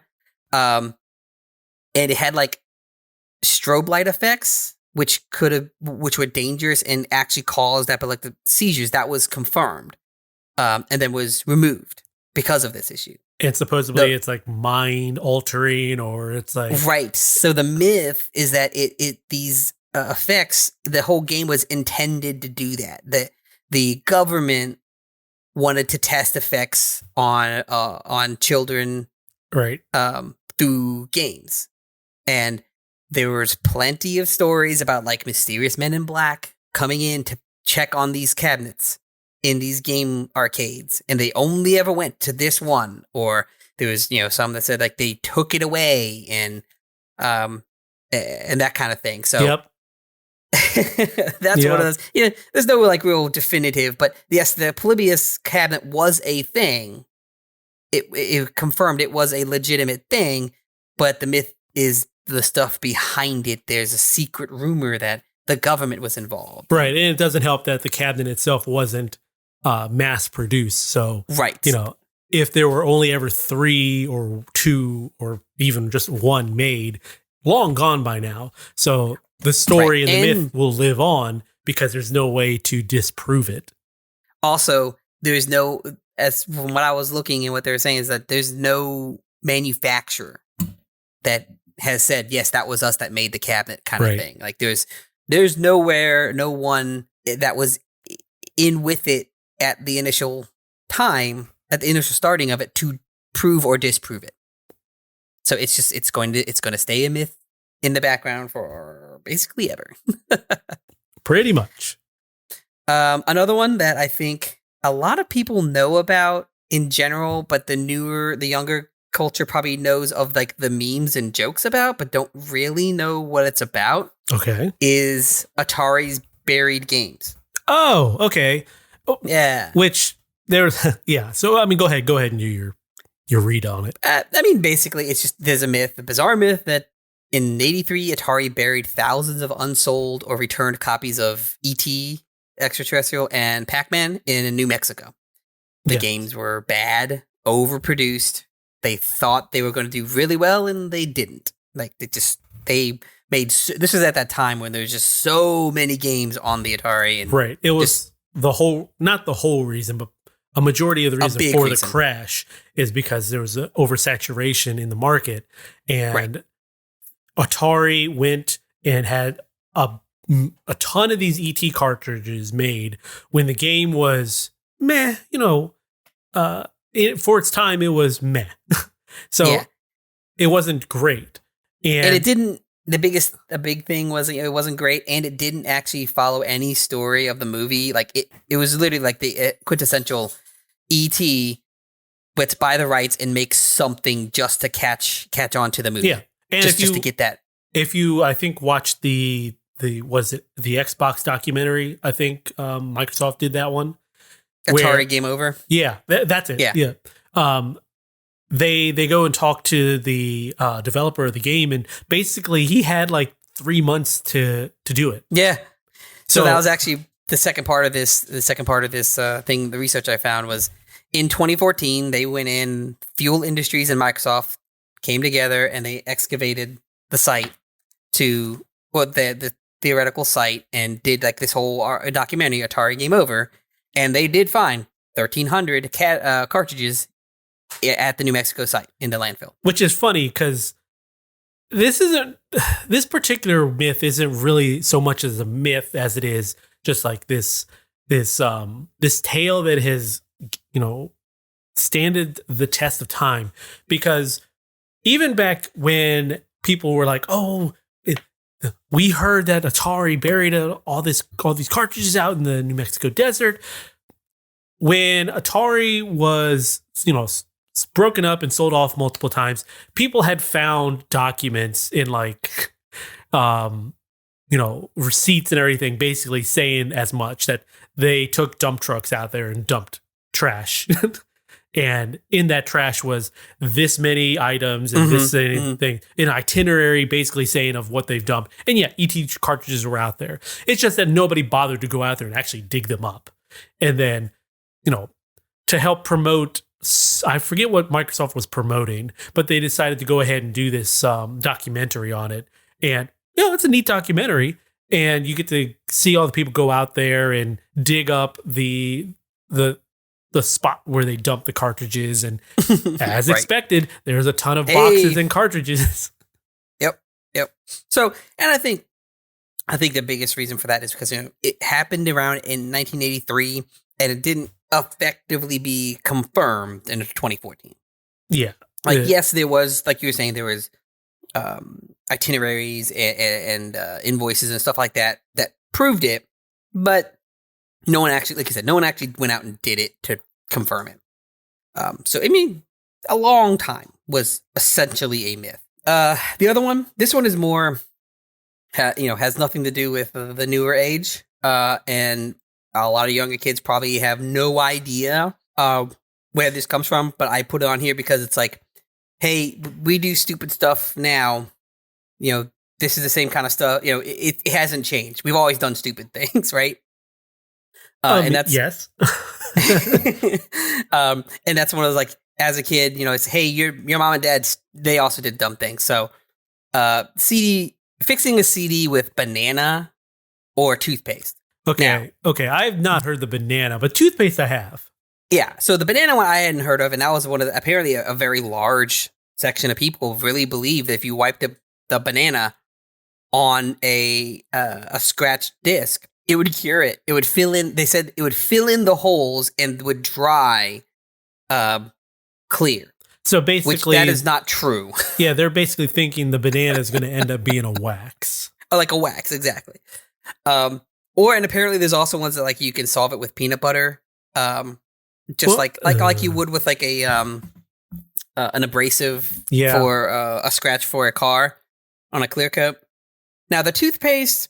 So that's okay. So there is logic There's some behind science it. to that. Yeah, there is science to Because, with glass, with clear plastics, with clear coats, to get them rebuffed and clear as day. Resurfaced is what they call it. Yeah. Yeah, you resurface. You're basically taking an abrasive, you are scratching that surface to heck and back to get out all the impurities, and then you're putting over top of it a new clear coat layer that is going to fill in those holes and basically make it look like those cracks are invisible or those scratches are invisible.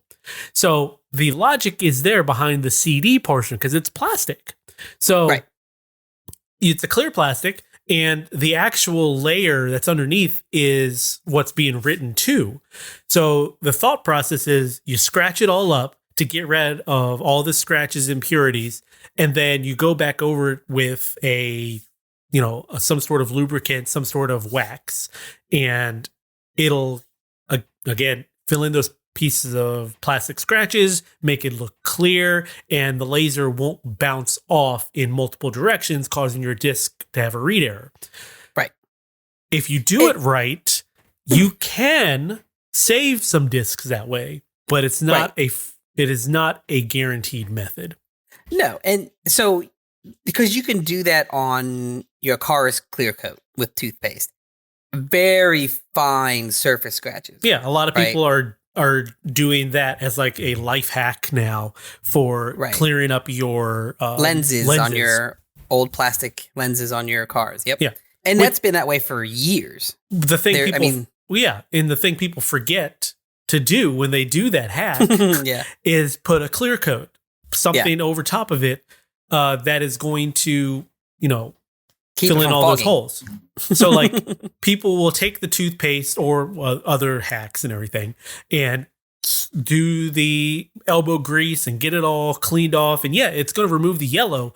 But when it's wet, it looks clear because all the holes that you've just created or the scratches you've just created are filled in. When it dries, you're going to see that haze. So that's why you need to put some sort of lens protector over top of it. And that's what you get in those like headlight kits for like Meguiar's and everything. It's a two-step method. You've got the sandpaper basically, and then you've got the clear to go over it. So that's It's the same. It's the same principle, and it works. And I mean that's what they have CD. Well, they had CD repair kits, and that's what they did. So it is a thing. It's not just the toothpaste. You're only doing 50% of the work. Yeah. So it won't necessarily fix it. And it's only if it's surface scratches. If there's a gash, if you can feel it with your finger, it's gone. It's gone. And if there's any damage to the top of the disc, it's gone. It's done. Another one, which is one of those like, listen, if you were ever a video gamer in any way, you knew this hack. You knew this life hack, and it worked. This was a thing. And sometimes it does work.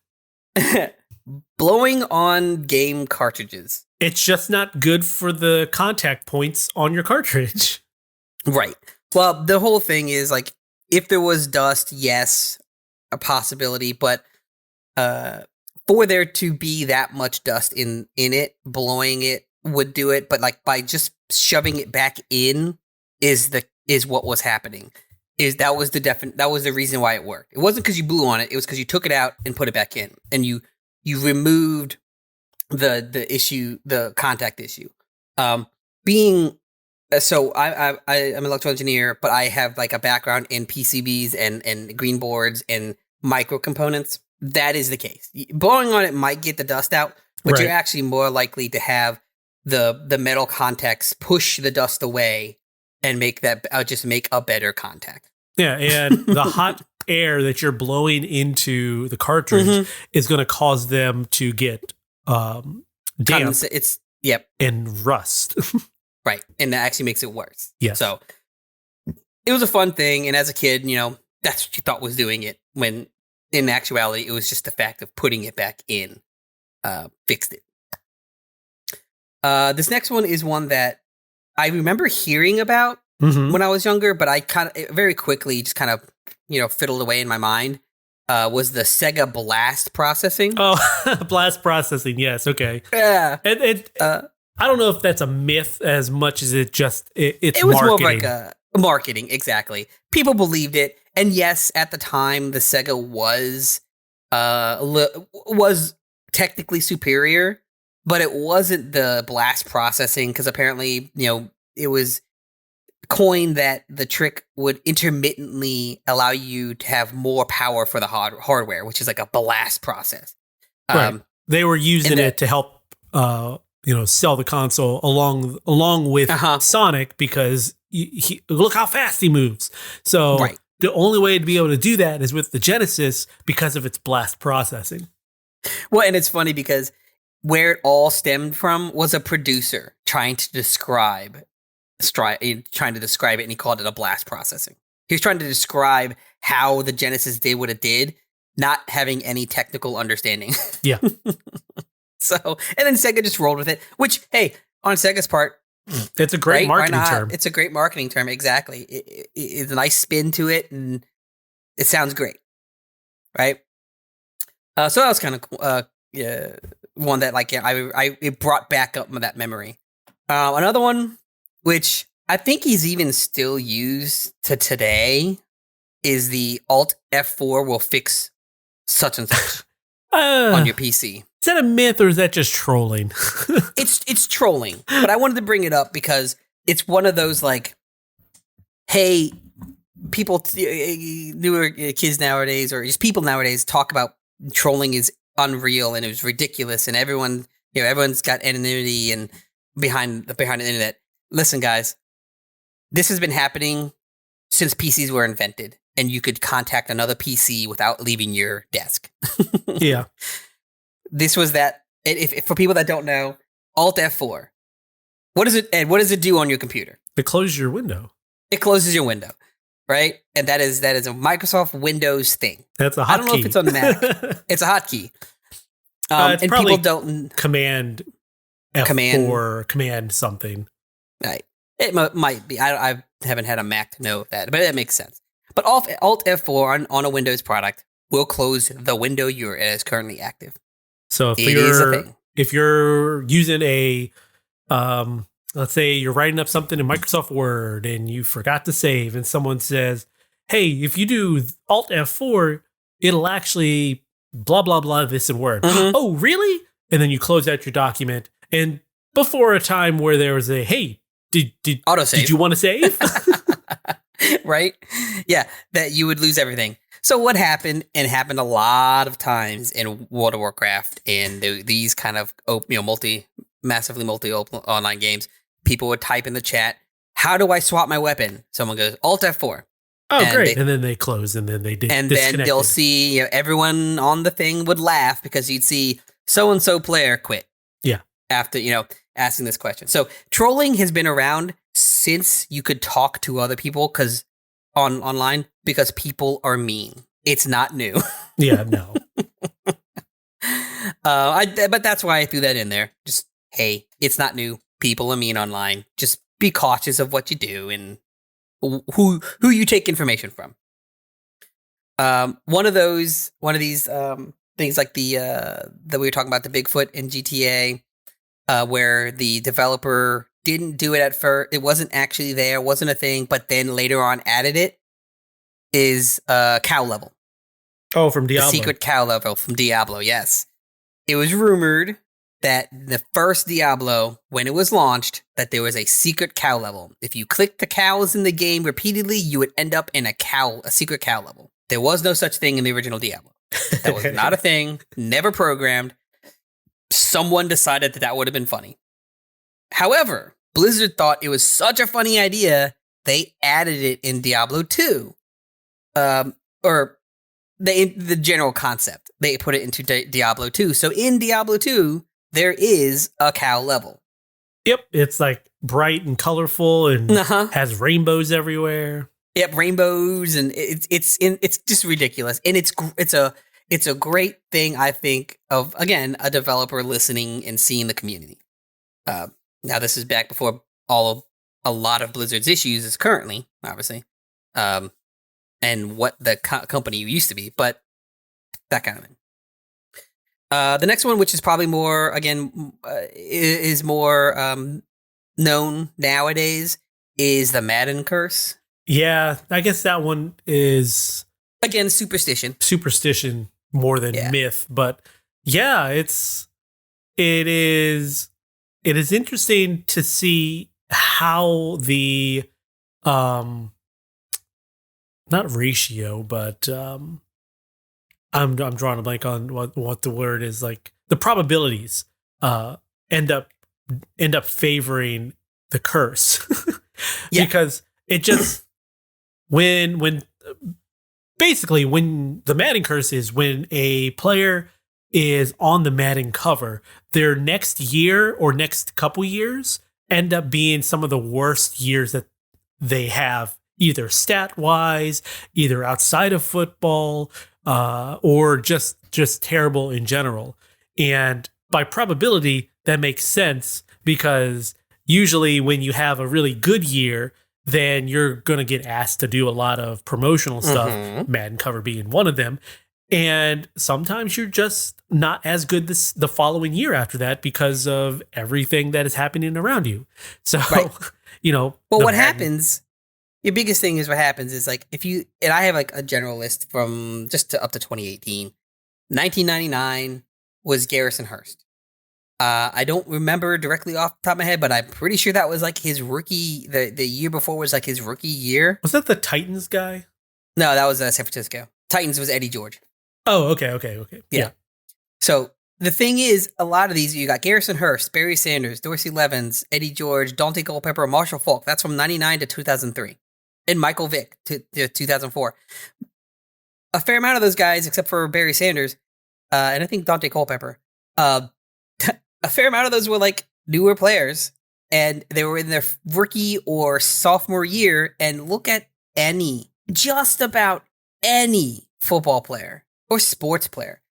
Your sophomore and junior years tend to be worse than your breakout year because, like with Michael Vick, the whole reason Michael Vick was so dominating was because it was one of the first times in newer history where you had a quarterback that could run like a running back.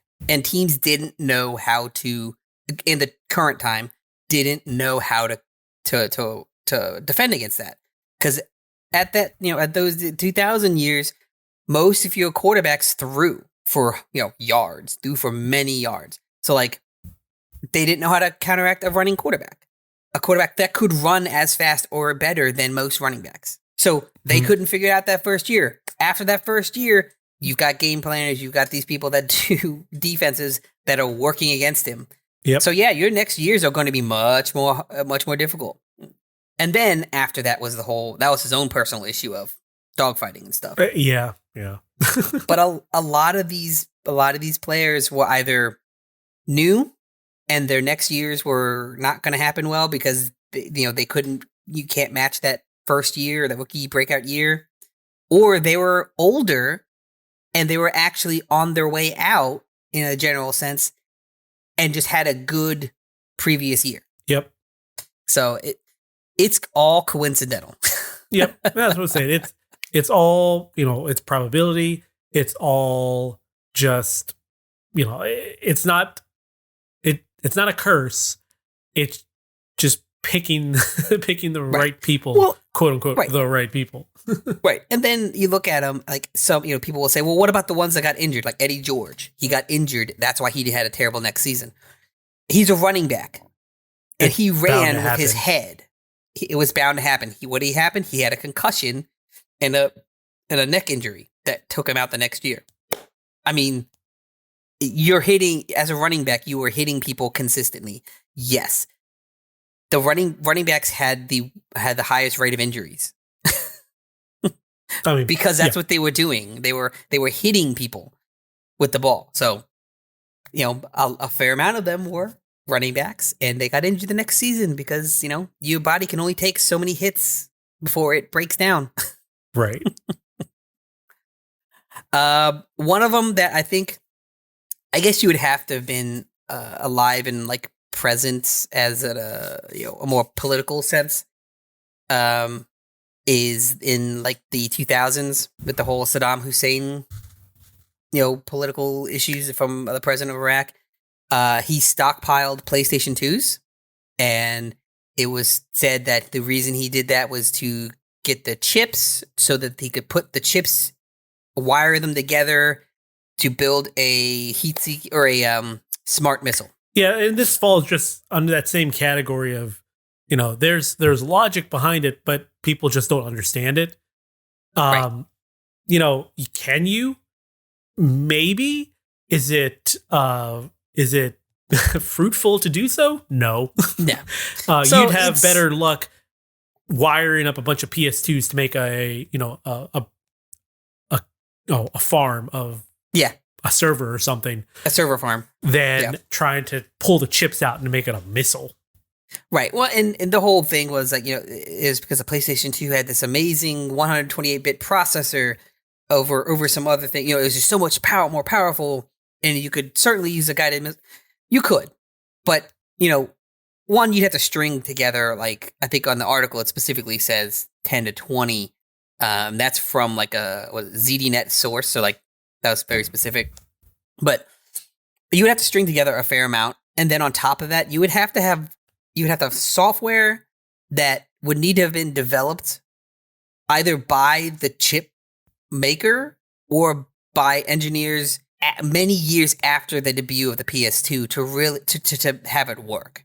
Like that, it would be a software that you had to invent it, right?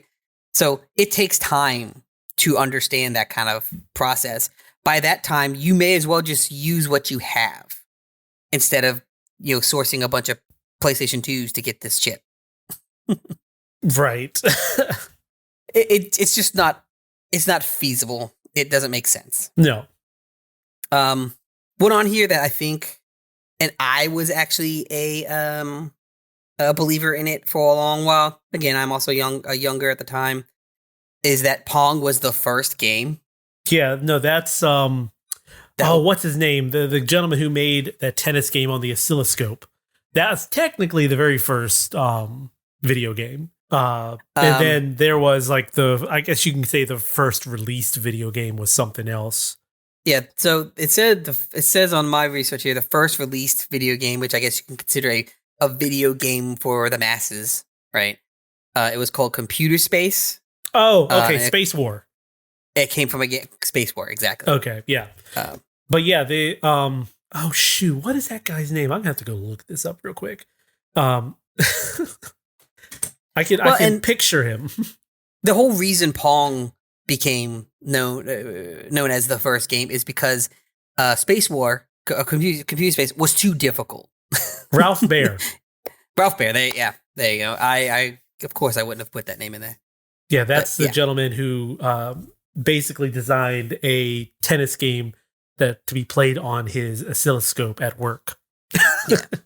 And I think that what the first game what I'm talking about is the first game that was like produced intent was for that, but yeah, the oscilloscope was the first actual game. But even then, before that, I guess you could say there was probably others that just no one knows about, right? Possibly. Then the last two here are just like, I guess, a political, I don't know, political, just like a general, what has happened through the many, many years. And it's becoming more and more prevalent that this is the case. That if video games aren't for kids, obvious, the video games, the myth is that video games are for kids. Kids love video games. And that's what they're for. It's seen as a children's hobby. Yeah. Right. And by obvious, now at this point in time, I'm 36. Am I 36? 36. I'm in my mid 30s, right? Yeah, so go with that. There are plenty of other people that are older than me, the 40s, 50s. I mean, isn't the guys of Nextlander, aren't they like 40 something? Like mid 40s to higher or low 50s? They are upper 30s. Are they upper 30s? Okay. Low 40s, yes. Low 40s. Okay. So they're older, right? And they still play games and people listen to them. But there's the stigma, not stigma, but the myth that video games are a toy for children, and that is the overall end goal for all video games, and that's what video games are for. But apparently in 2011, so many years ago, 2011, 53% of gamers fell within the range of 18 to 49, and the average gamer was 37 in 2011. Whew, all right.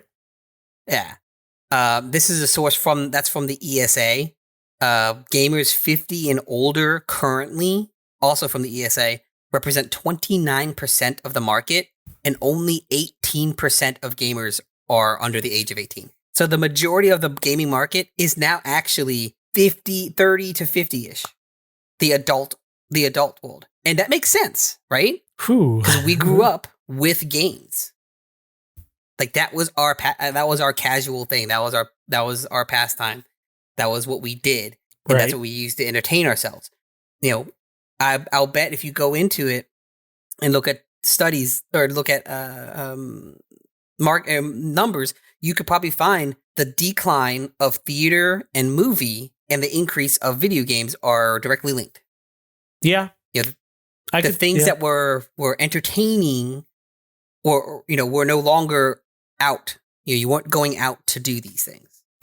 Right. I mean, when your free time is being taken up by another thing, then you're going to do less of the other things that you used to be able to, not used to be able to, but used to want to do. Right. Exactly. And the last one, I just I want to throw in here. Video games lead to social isolation. Okay. Which that's just a misunderstanding of. It's a misunderstanding. Yes, again, just like everything in the world, you can be addicted to anything because it's not more or less, it's not the addiction, the item that's addictive. It's the person has an addictive personality. Yeah. And is more susceptible to addiction. Or more susceptible to giving into the hormonal responses that these things give. But social isolation, I mean, that can be with anything. It really can. Like board games could cause the same kind of isolation, but it's not the board game. It's not the act. It's not the action. It really is the person. It's the internal response of the person that is causing these things. Not the outlet that they've chosen to use. Right. So that was just one of those I wanted to bring out because there's a lot. I mean, and I go through it too with my son. Keegan plays a lot of video games and has been plenty of times where I'm like, hey, you've been down here for 8 hours over the summer. We haven't seen you except for lunch and dinner. Socialize with friends. Get out of your cave. But he's not socially isolated. He's not stunted socially because of that. It's just an understanding of what is important and pulling yourself out of it. Pretty much. But it's not video game. It's not video games' fault. No. It's not it's not going to. That's the thing. The video games are not going to make someone who isn't in that mindset be in that mindset. No, they're already there. Yeah, they already have that mentality. They're gonna keep doing it. It's the same thing with people who are who shouldn't be gambling because they will dive too headfirst into it. Right. Well, and I even liken it, and I get a lot of pushback from this statement, but I even liken it to the same thing of sports. You can have this same thing with sports. Those people, it's the only reason it's okay is because it makes money or it can become a job or, it's seen as a pedestal. But the people that their life revolves around basketball, they watch basketball, they play basketball. That is what they do. That is their thing. It's the same thing. It's just more acceptable because there's an outing to it. Oh, sure. So it's in the same vein. That person, you put them anywhere else, put them in a different liking of something else that's less acceptable, then it becomes less acceptable, and then now they are in a addictive world, and it's not because of what they're doing; it's because of the personality they have or their own internal misgivings. Well, yeah, because they're the ones that have the I wouldn't call it problem, but it's them that are having a hard time with basically putting something down. Yeah. So those are the ones I got. Again, the first ones I thought were were fun and just things that I remembered from my short time on the earth. All right. Well, I guess it's a good place to stop for today. Yeah, 2 hours. Yeah. So enjoy this nice long one, people. I want to thank everybody for joining us today. If you haven't yet, subscribe to the dotEXE podcast. And did you enjoy today's discussion? Let us know. Send us your comments, questions, topics, and corrections to dotEXE at savingcontent.com. Or you can leave us a comment to Saving Content on Twitter and Facebook. Saving Content is also on YouTube.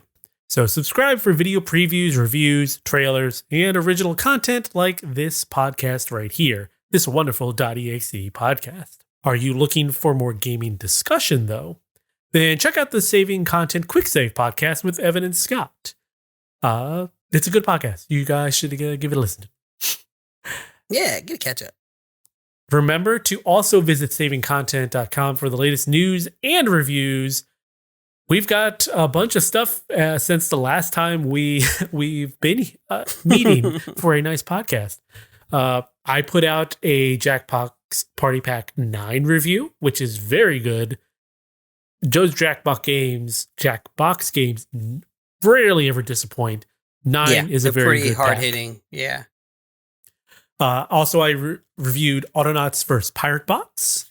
And then Scott did a few reviews. He did Cultic. He had the Rocat Cinemax Air, which I believe are headphones. He did the Gotham Knights review as well, as I mentioned earlier. Evan reviewed Mario and Rabbids Sparks of Hope. And then Scott also did the Uncharted Legacy Thieves Collection for PC review. There were a few previews that went up. We got Scott with The Wandering Village, Zero Seivert, and I don't know how to pronounce that. Alaloth? Champions of the Four Kingdoms. Kingdom. And I don't believe we really had any video content other than what we've promoted before. The Yacht Mechanic Simulator was the most recent one. We've got some more stuff coming down the pipeline. Just got to get to and record and edit. Yeah, well, that's it. It's life. Like always, life gets in the way. Life gets in the way. Now, before we go, we only ask for one tiny favor, a simple 5-star review. You can even do it right in your podcast app of choice. Now, finally, don't forget to tell your friends about us here at dotEXE. It'll help us grow, and we would really appreciate it. So thank you for listening, and remember, kindness costs us nothing, but it means everything. Good night.